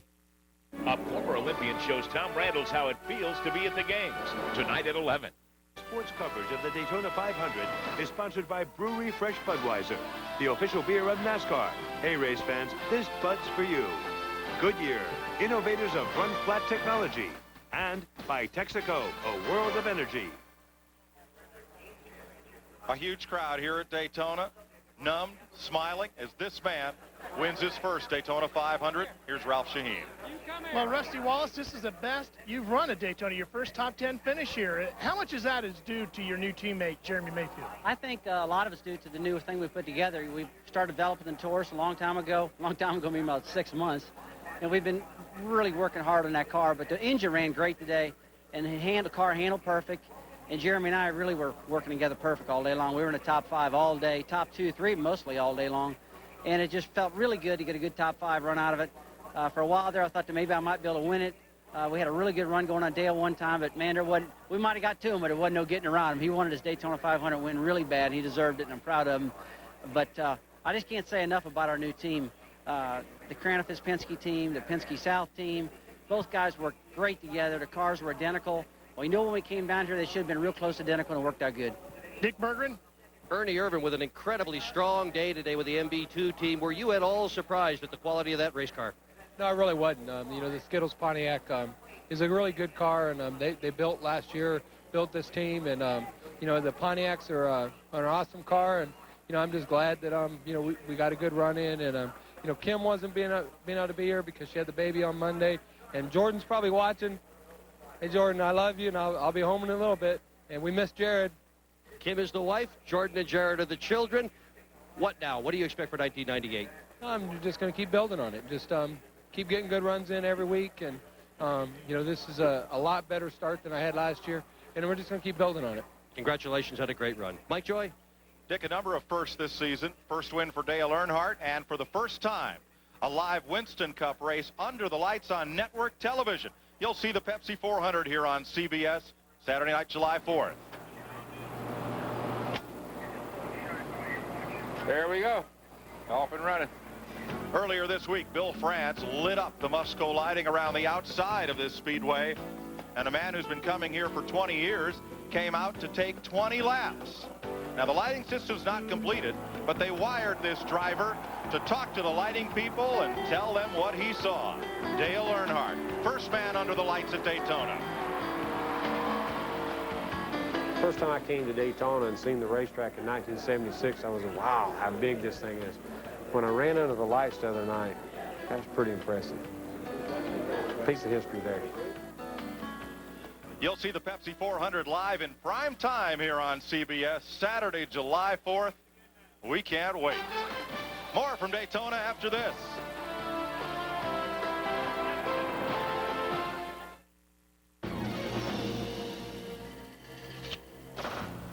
Now there's a tire that can survive even this. The Goodyear Eagle F1 Run Flat. Even with no air pressure, Goodyear Run Flat technology lets you drive up to 50 miles at 55 miles per hour to safety, so you won't get stuck with a flat. Serious technology, freedom from worry. Eagle F1 Run Flat. Serious freedom. Only from Goodyear. Goodyear, Goodyear. This is NASCAR. This is you. And this is us. Hot Wheels Pro Racing will get you this close to the action with Hot Wheels Pro Racing Die-Cast. The best of NASCAR in 3 scales. The Legend Series, unsurpassed detail in 64th scale. And Legends to Life with real racing motion and digital sound. If they drive it, we make it. On the track, off the track, in the pits. Investment quality collectibles. Because to get them right on this scale, you gotta race them on this one. We're Hot Wheels.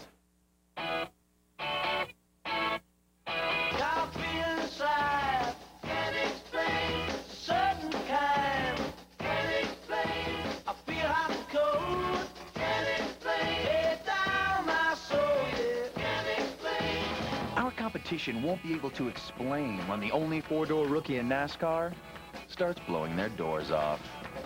Maybe they should get more doors. Ford Taurus.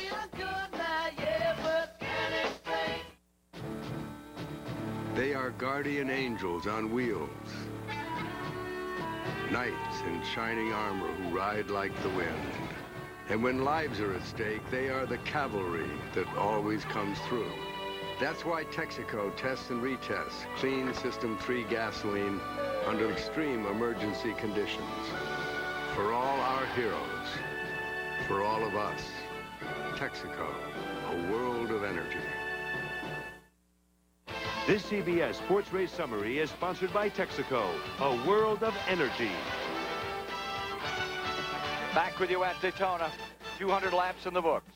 The 200 that count for the 500. 8 leaders, but the leader they're all going to be talking about is Dale Earnhardt, victorious in this wonderful Daytona 500 today. Take a look at who did not make it to the end of the line, but consider that 43 started, and that's all that fell out. Amazing. Larry Woody, one of the great racing riders, writes for the Tennessean, has said Dale doesn't drive for the dough. He drives for the sheer enjoyment of it. He chases checkers like a beagle chases rabbits. It's just his nature. My, wasn't his nature grand today, as he showed all the patience he needed to bring this event off. And that's what it takes to win the Daytona 500. Loads of patience. That was his point all week long, that he had to be patient and then go for it when the time came. And that's exactly the lesson he taught every short tracker in America this day in this 40th annual Daytona 500. We're going to take a commercial break and be back with you once again here at Daytona as the celebration continues. Win, win, win is what Earnhardt says. We're going for the championship this year.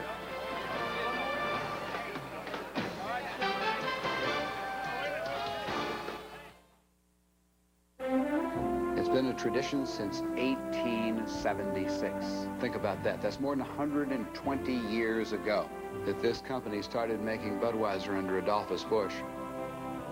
The family has always put in the forefront, protect the excellence of the product Budweiser. And I think he would be very happy that the generations of his family have practiced what he taught us. The problem with most home equity lenders is no equity means no loan.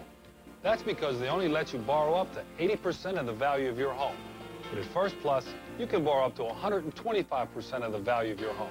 So even with no equity, you can still consolidate bills, make home improvements, or even get some extra cash. Just call 1-800-510-PLUS. You'll get an answer before you hang up. First Plus, no equity is no problem. So call 1-800-510-PLUS. Wrangler jeans. Available in the two colors boys prefer most. Black and blue. Wrangler. Real, comfortable jeans. Wrangler, the perfect jean for your 10-year-old son. And your 10-year-old husband. Wrangler, real, comfortable jeans. In our quest for the finest brakes in the world, we tested our pads against other leading brands. With pad after pad, in test after test, the results were always the same. No other brand stopped shorter than Performance Friction Carbon Metallic, the ones we stock at AutoZone. A 59-race drought comes to conclusion here in the greatest race of them all, the Daytona 500. Earnhardt reigns big time. Today, to that final moment, you witnessed a war between the finest 43 at Daytona. After each other with everything they had. They threw blocks, they scraped each other right down to the finish.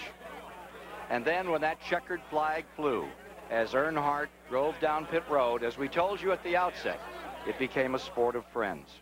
Didn't matter what team you were with, you were part of the Earnhardt team. It's an amazing sport. Let's go to Mike Joy. Ken, perhaps he doesn't race for the money, but Dale Earnhardt and Richard Childress will take a check to the bank in total of $1,059,000. We had a lot of firsts today. We also had a few seconds. Mr. Baker, your record's intact. I was wondering there for a little while. I was just glad no one was injured today. Good, safe race. And Dale Earnhardt set history right where he wanted to. He's done it all now. Second fastest Daytona 500 ever. Buddy Baker has still won the fastest. And at 46, Dale Earnhardt became the second oldest driver to win the Daytona 500. Bobby Allison holds that distinction. He was 50 when he won it back in 1988. He may not have started the day as everybody's choice to win. But if your favorite driver couldn't, I'll bet you're glad to see Dale Earnhardt celebrating finally in victory lane. We'll be right back.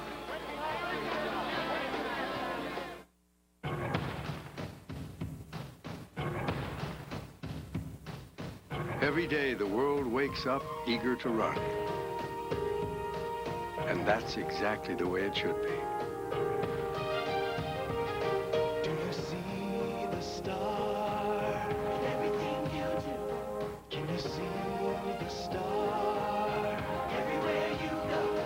A world so fast. A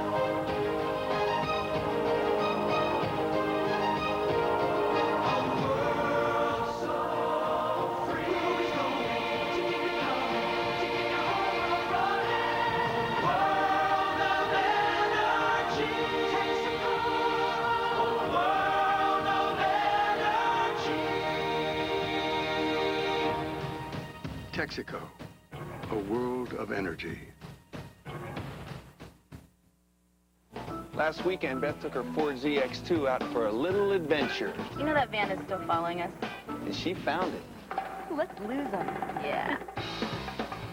Of course, the ZX2 makes a perfect getaway car.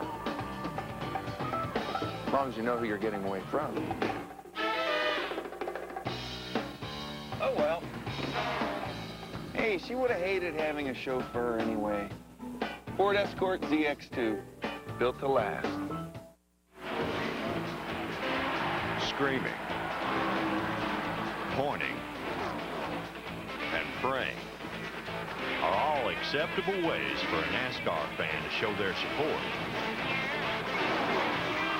Now, there's another. Drink accordingly.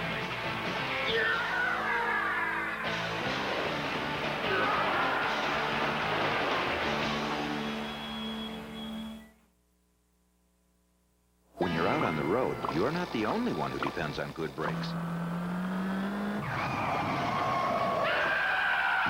With our upfront pricing policy at Midas, you only pay for the brake repairs you approve. In celebration of NASCAR's 50th anniversary, CBS Sports coverage of the Daytona 500 is sponsored by Wrangler, real, comfortable jeans. Coca-Cola Classic, always the real thing, always Coca-Cola. And by First Plus Financial. At First Plus, we're working first for you. Celebration continues here at Daytona. Crowd beginning to get out of that grandstand, all of these grandstands. Biggest crowd ever to see this event. Down here in Victory Lane, they're still coming up with extra prizes for the guy who'd won today, Dale Earnhardt. We have an update from the Olympics coming up for you from the Winter Olympic Games, and we'll go there and then return once again to Daytona and with a story here at this hour. Well, quite a scene down in Daytona. Welcome to Nagano, everyone, and our continuing coverage of the 18th Olympic Winter Games. I'm Bill McAtee. And I'm Andrea Joyce. We are coming to you live from the International Broadcast Center in the heart of the city, and this is really the nerve center of our operations. It is 5:46 a.m. We're not sure if it's early or late, but we've got some bonus coverage for you right now. Absolutely. Ahead tonight in our late night show, we'll have one of the most anticipated confrontations of these games. The United States became hockey's #1 national team 2 years ago at the 1996 World Cup, and it was done at Canada's expense. When the two teams meet tonight, a still embarrassed Canadian squad will be feeling the pressure. Mark Phillips visited the land where hockey reigns. If you really want to understand the connection between Canada and hockey, you've got to come to a place like this. A frozen pond in a northern Ontario town. It says something about a place when the center of a young boy's life in the dead of winter is a sheet of ice. Canada is not just closely connected with its national game, they occupy the same space, share the same language. They may as well have called the place Hockeyland. It comes with the winter like the snow and ice. It comes with being born like mother's milk. And the image sticks with you no matter how far you've come. It just never occurred to those of us who grew up, particularly in small-town Canada or rural Canada, that hockey wasn't about the most important thing in life. Here it's not just a sport, not even, as some say, a religion. It's an identity. We are hockey, hockey are us. It is Canada. It's not just a game. It's who we are. It's how we see ourselves. Canada is ice hockey, and then after that, everything comes like second place. But there's trouble in Hockeyland. When a game is your life, losing is like dying, and Canada's been losing. The first World Cup of Hockey in 1996, a tournament it was Canada's God-given right to win. Gretzky, Messier, Lindros, the heavenly host and a choir of angels, beaten not by the Russians, not by the Swedes, but by the Americans. First they steal our souls, then they steal our game. That was really disappointing. And,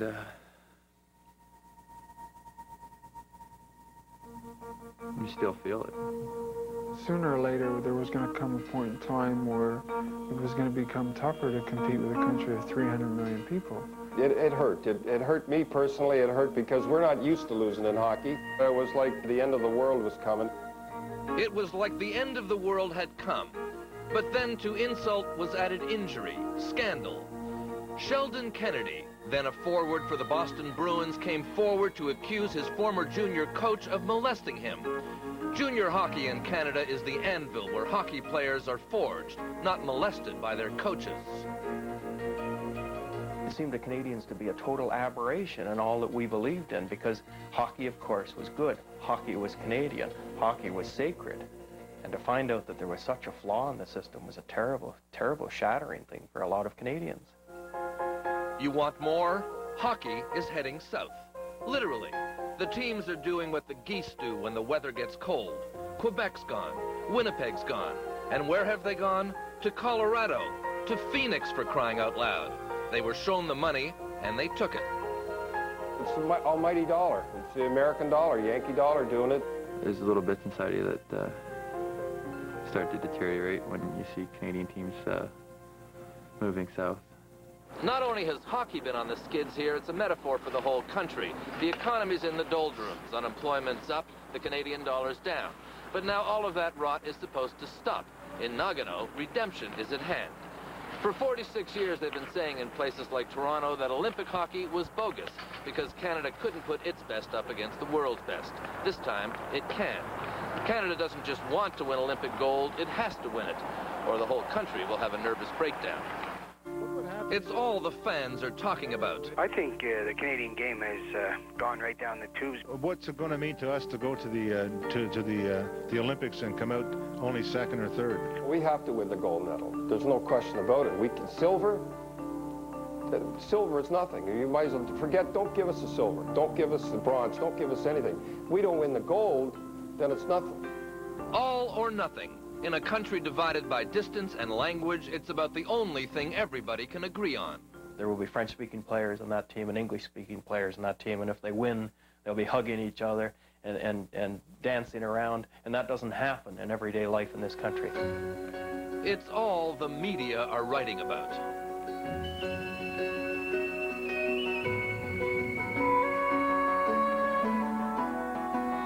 I think if Canada does win the gold medal, it will go some distance to justifying Canadians' belief in themselves. Being an insecure nation, we have to win to show others who we are. So that it's both. It's both Canada against the world and Canada against itself. On our crest of our sweater, every little bit of sewing is representing so many people across our country, and we want to do our best, not only for ourselves but obviously for them. We want to win.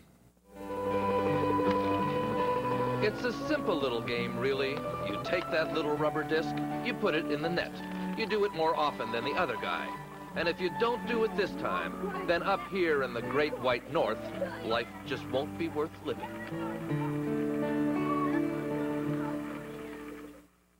And this reminder, you can see USA-Canada, the border battle, live tonight in late night at 11:35 Eastern Time. And the Canadians, Andrea, do seem to be a team on a mission. Talk about pressure. Team Canada General Manager Bobby Clark made a concerted effort, a while back to really change the makeup of this team, to change the 1996 World Cup team. He went with younger guys. You don't see guys on that team like Messier and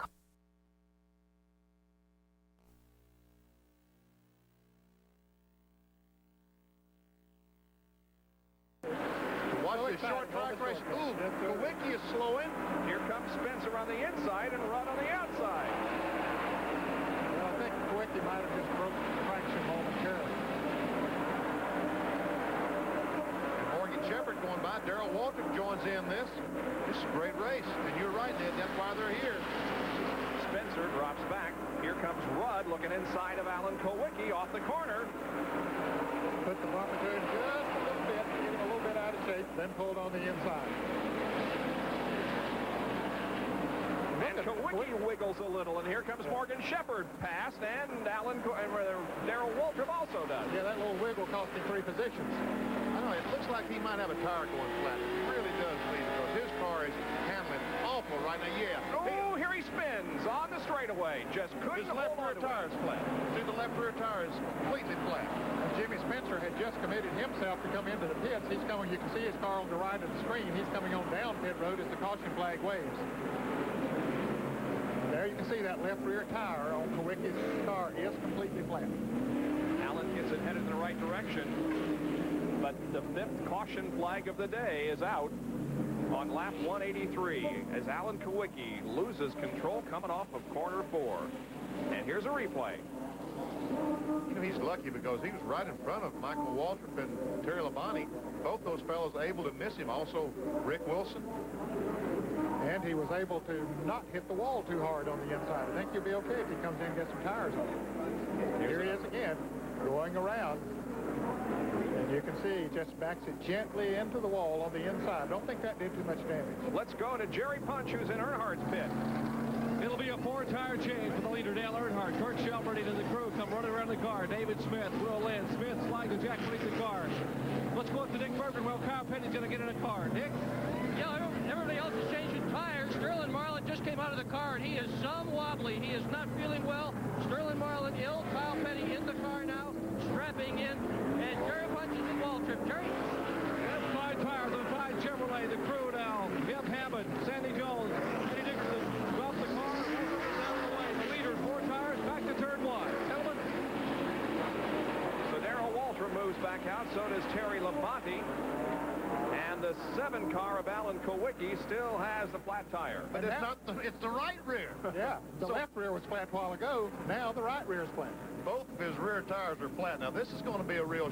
see, they don't even know the right rear's flat yet. Well, he's going to find out in a minute. He will.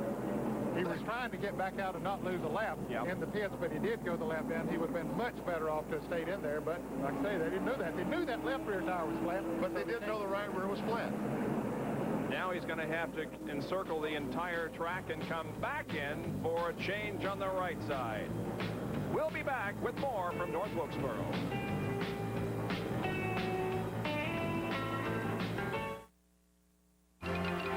Join everyone's favorite purple dinosaur for Barney's Big Surprise.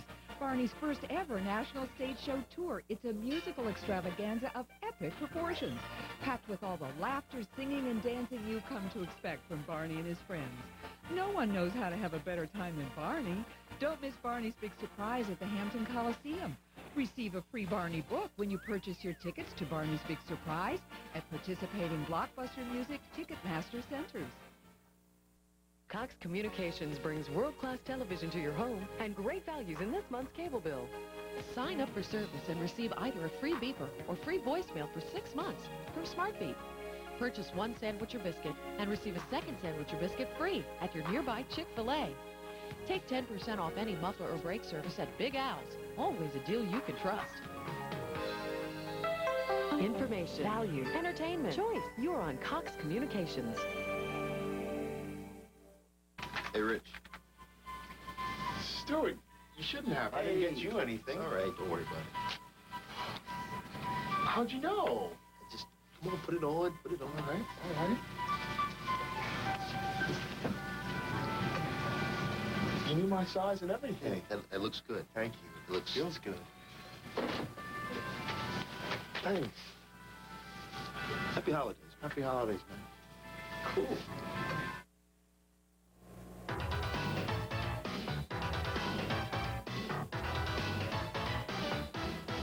Track Facts are brought to you by Quaker State Motor Oil. The big Q stands for quality. Always has, always will. During the 60s and 70s, the NASCAR teams would refuel their cars using the old-fashioned gas cap, much like you would have on your production car today. But then the Air Force came up with an ingenious idea, the in-flight refueling system that adapted perfectly to NASCAR racing. This is the probe that would connect to the gas can. This is the receptacle, just like what's in the car here. When they come together, it opens up both valves and lets the fuel flow into the race car. When they break away, this ring will seal against there, and there will be no fuel leaks. Very safe, very fast. Now, this is how it's supposed to work. See, the gas can just slips away. Oops, it didn't slip away.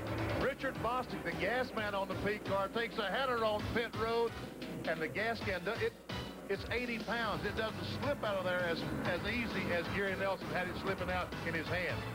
The top 10 here at North Wilkesboro in the Holly Farms 400. It's Earnhardt, Martin, Bodine, Wallace, and Elliott, Schrader, Urban, Waltrip, Labonte, and Rudd. Pizza?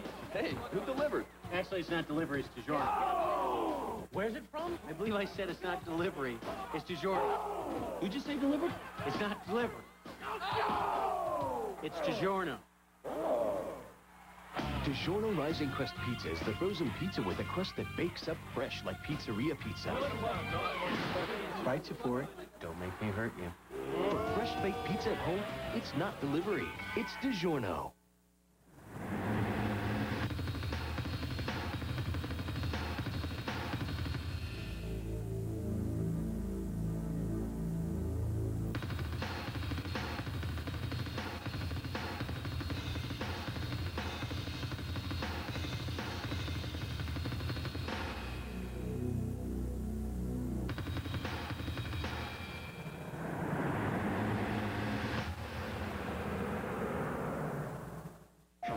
A crucial part of developing NHL Face-Off 98 was getting feedback from real NHL players, like John LeClaire. Yeah, that's cool how the water ball pops off the back of the net when you score.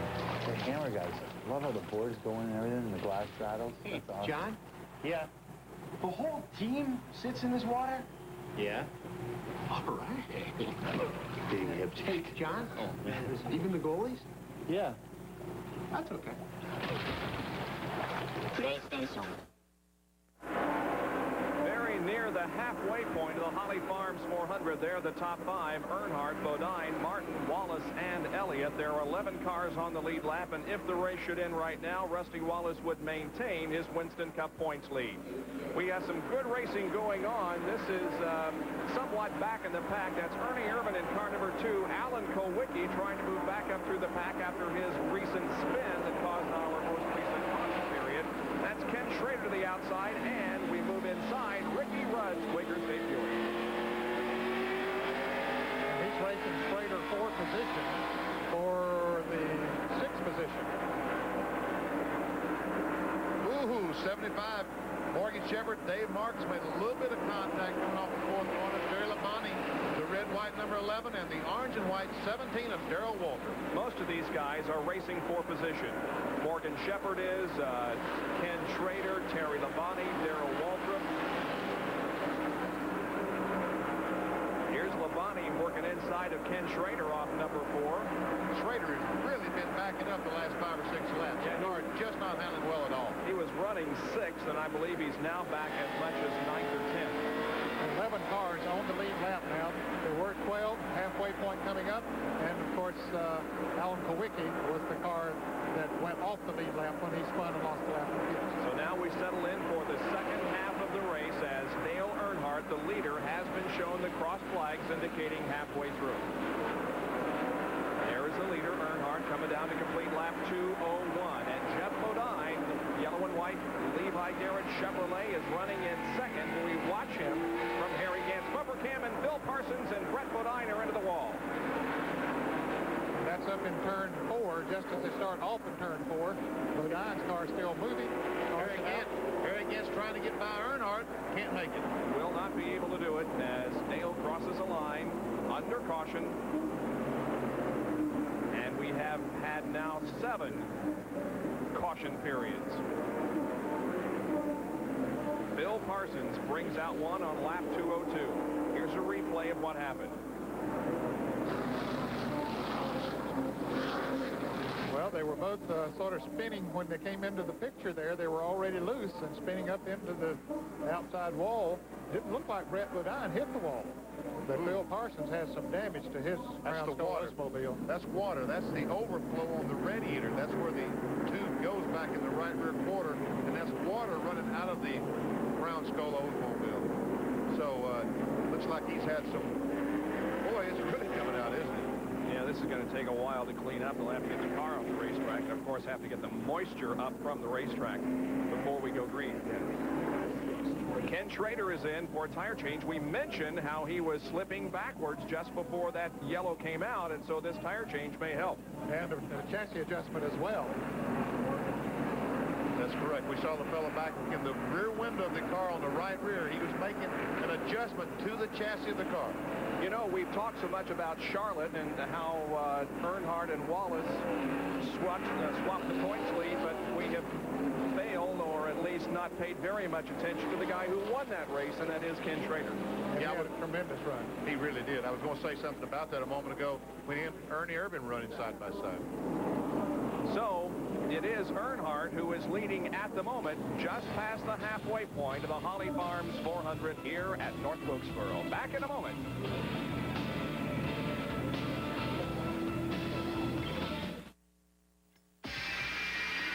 Your heart's pounding, adrenaline's pumping. They light you up, and you go. We asked some of Hollywood's hottest stuntmen to switch antiperspirants and try Degree. What's body heat activate? Probably means when you get warm, that it starts working. As your body heat rises, Degree releases extra protection when you need it most. I heated up, and it cooled me down. I was on fire, and I was dry. I don't want my guys to see me sweat.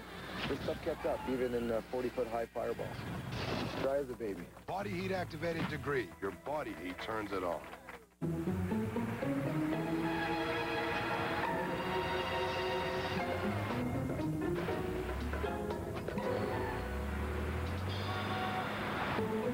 What if you could get what you wanted automatically?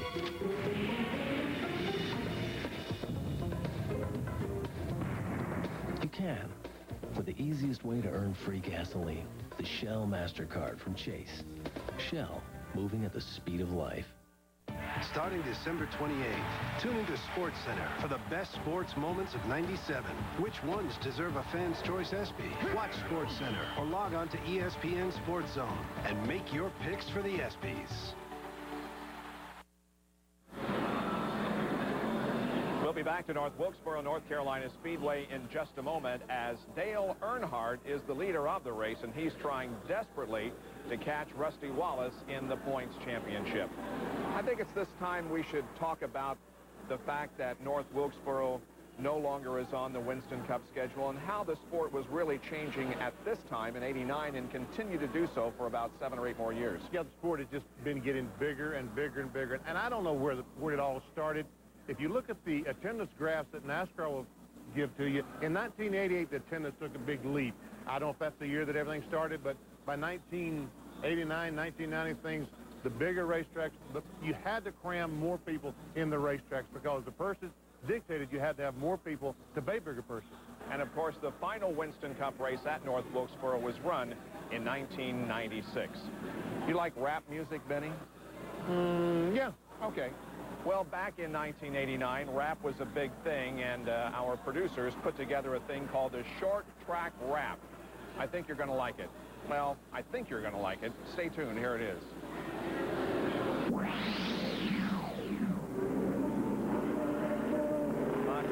Jerry, Benny Parsons, Dr. Dick Bergman, and Dr. Jerry Punch back in North Wilkesboro, North Carolina, as we bring to an end the short track racing of the 1980s, Benny. And I made a mistake, Bob, because, you know, all sports has a song about it, right? Well, I'll mention that to some of our producers, namely Neil Goldberg and Conrad Picciarello, that we needed a theme song or something that was stock car racing. They came up with a short track rap. Boy, little did we think that something concerning auto racing, and especially short track auto racing, could result in a rap, but it did, and here it is.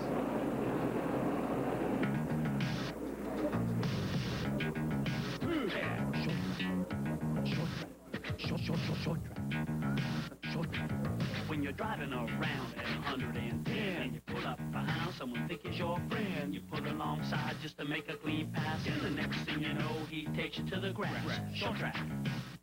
Short track. They're not too fast, but they're not real slow. The walls are real close when you're running toe to toe with the sheet metal hanging, tire rubber banging. You better be prepared to do some real quick changes. Short track. Short track. Dale, Rusty, Markdale, Bill. They're running for the cup to make a real big kill. The stakes are real high on these real small tracks, so you better be prepared to do a short track rap. Short track. That's the short track rap, and that's an indication of what can happen in short track competition. That is Phil Parsons' car, and we move into the 1990s with that little rap song there. Well, and again, I think it fits the situation of the short tracks because look at Phil's car as he crawls out of the automobile. But we've had lots of cars torn up like that today. Yes, sir, and every time you go to the short track, the competition that you have today, you're going to see a lot of that kind of thing going on.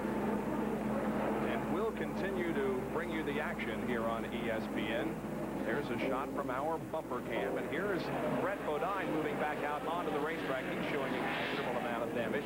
That is the car, of course, that crashed with Bill Parsons up there in turn number 3. And by the way, the track crew is still up there trying to get the moisture out of the racetrack. So it's going to be a couple of more laps before we can get back into a racing situation and a green flag. We are live at North Wilkesboro, North Carolina for the Holly Farms 400.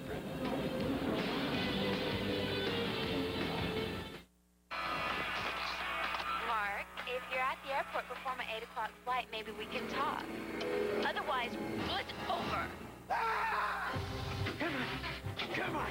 Oh, sorry. Oh, no. That's battery. No matter what my customers drive, they depend on AC Delco batteries. They last up to 30% longer. I'm sure they do. Just give me the generic equipment, okay? AC Delco. If you're not asking for it, you're asking for it. And what did you do this weekend, Tommy? I have been to the Edge and back.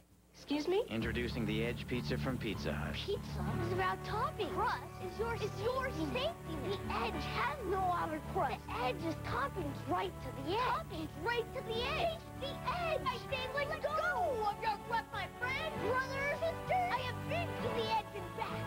Join me. 16 pieces of pure toppings. Have you been to the Edge? This simple-looking device is the key to unlock your body's hidden potential. It can change the look and shape of every line and curve on your body. Because it's the weight, the challenge, and the secret behind one of the most effective fitness machines in the world. Introducing the Bowflex Power Pro. Bowflex uses patented power rod resistance to give you an incredibly smooth, natural feel for over 60 different health club quality exercises. With features like a built-in aerobic rowing exercise, convertible grips, and convenient folding capabilities, it's easy to see why a Bowflex was selected by Fitness Magazine as the best home gym for 1997 and was awarded a Consumer's Digest Best Buy. It's time to get the body you want with no money down and payments as low as $33 a month. Call right now for your free video and brochure. Discover the body you've always wanted with the Bowflex Power Pro. It's Dale Earnhardt now being challenged by Jeff Bodine. What a comeback story this is for Jeff Bodine. A lap down earlier, got his lap back when he got a big crash on the front straightaway. Now trying to take the lead away from Dale Earnhardt in the Goodwrench Chevrolet. Now Harry Gant at car number 33 is in 12th position, 1 lap down. So he is simply trying to get back on the lead lap as we ride with him. 215 laps are completed.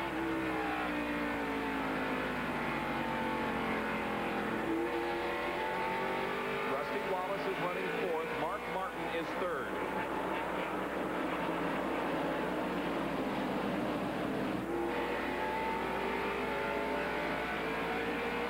There have been only 3 drivers to lead this race so far today: Earnhardt, Mark Martin, and Ernie Irvin. So of the point leaders, Earnhardt and Martin are those that have gained the 5 points, and Earnhardt is going to get pretty close to leading the most laps here before too long, which will be another 5 bonus points. Good racing here. Ricky Rudd, car 26. That's Bobby Hillin, number 8. The 21 is driven by Tommy Ellis. Now Rudd is in 7th position on the lead lap. Bobby Hillin is 2 laps down in 14th. Dick Trickle is also 2 laps down in 13th position. And the 21 car is also 2 laps down. That, of course, is Tommy Ellis. Morgan Shepherd is there on the right side of your screen. 75 Morgan Shepherd is on the lead lap. There is Darrell Waltrip, who is also on the lead lap. And Ken Schrader at number 25, so is number 11. So we have 3 cars running right here that are battling for position: Waltrip, Labonte, and Schrader. And we're watching from the side cam of Michael Waltrip, who is 20th position, 2 laps down. Well, ever since Darrell Waltrip made that extended pit stop to make the adjustment on the chassis, he has found himself in some very, very heavy traffic back there, and has had to be awfully careful. Oh. Contact there between Tommy Ellis and Darrell Waltrip. When we keep talking about about track position, that's what we're talking about. Making those good pit stops so you always are back out at the front of the pack and not having to worry about traffic like Darrell Waltrip and Michael are concerned with now, because it is awfully heavy back there.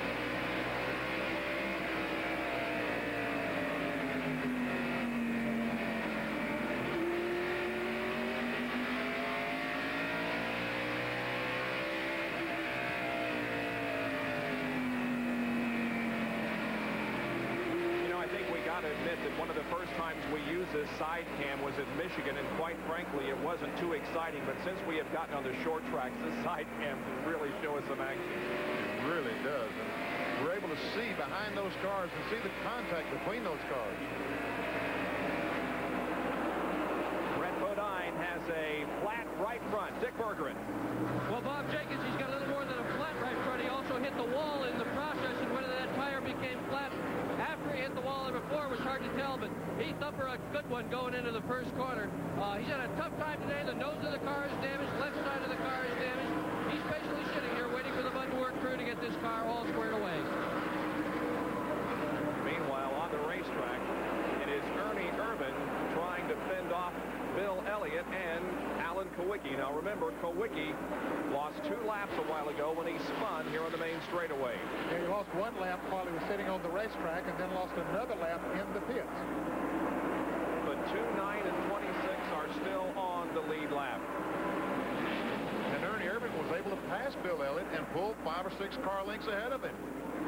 Super run today for Ernie Irvan. You mentioned a moment ago, today he's sponsored by Dinner Bell, which is normally the Winkle sponsorship. But because the Winkle team was not up in the points enough to be able to run this race, that's why Ernie Irvan put Dinner Bell on the side of the car with Kroger's blessing. Let's check our Napa race summary to this point. Dale Earnhardt leads, has led 167 of the 220 laps at an average speed of 87.986 miles an hour. We've had 3 leaders, 4 lead changes, 7 caution periods, total of 46 laps, and 11 cars are on the lead lap. Those that are out of the race, Hut Strickland, Kyle Petty, Richard Petty, and Phil Parsons.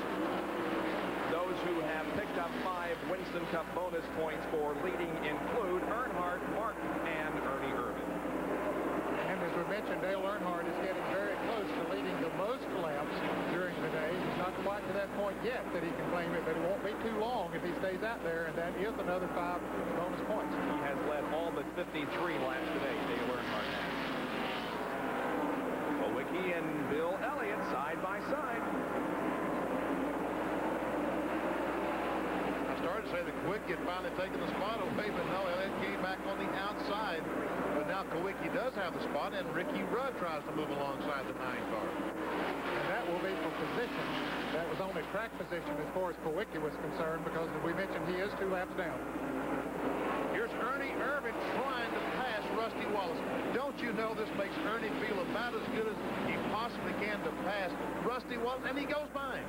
Let's go to Dick Bergeron for a comment on the 2 car as Ernie Irvan salutes and waves to Rusty Wallace as he passes. Well, Bob Jenkins, Jeff Frostbite, spotter down here, has been listening to the radio communication between Ernie Irvan and his crew, and it has been absolutely incredible. Ernie, just a few moments ago, radioed to the crew saying, "Let me get this straight. You want me to pass all the cars, save the tires, don't wreck, and win the race." His crew chief just said back one word: right. Not too much of an assignment, is it? Ernie Irvan has moved to 4th position, dropping Rusty Wallace back to 5th. A great run by Ernie. Well, another fellow that ran good at Martinsville along with Ernie Irvan was Dale Jarrett, who had his best finish ever, but he has taken the hardest Pontiac to the garage and out of the race. And as he was going into the garage, Lake Speed was coming back out of the garage. Speed has been in the garage area a long time, but now is back out there in competition. We focus in, meanwhile, on the battle for 2nd position. Jeff Bodine and Mark Martin. Here again, we see the green and white Skoal car was able to get by Jeff Bodine just a couple of laps ago. Now Mark Martin has run Jeff down. The blue number 6, that's Mark Martin, is Crow's Life 4th Thunderbird, and he has position on Bodine. And that's Dick Trickle just behind these 2 as they race for position. Martin has the inside line, and here comes Dick Trickle in the number 84 car, and Mark Martin is going to go into the 2nd spot. Now, Dick Trickle, under normal circumstances, would be in Nashville, Tennessee today for the All-American 400, a race that brings together top short track drivers from all over the country in various sanctioning organizations. But because of the rain out we had here 2 weeks ago and his commitment to Winston Cup, he is here today. But he said in the moments before this race that his heart really was in Nashville because he knew he could win that race. There must have been a song about that sometime along. My heart's in Nashville, but my heart's in North Wilkesboro. No, that's about it can't be any better than the rap song that we just heard on the short track races. Mark Martin, second position now. Jeff Bodine is in third. Dick Trickle, by the way, 2 laps down in 13th. And Mark Martin is running 4 1/4 seconds behind Dale Earnhardt. So Earnhardt is sort of checked out on once again. It wasn't too long ago that we saw Jeff Bodine battling Earnhardt for the front position. Then Earnhardt just started pulling away. Ernie Irvin is 4th and Rusty Wallace is 5th. But you know, Mark Martin's car seems to get better as the race wears on. Just like at Dover, Delaware, when we saw the race up there about a month ago. His car got a little bit better as the race wore on. And if this thing were to stay green the rest of the day, I'm not sure that Mark Martin will win the race. Let's go to Jerry.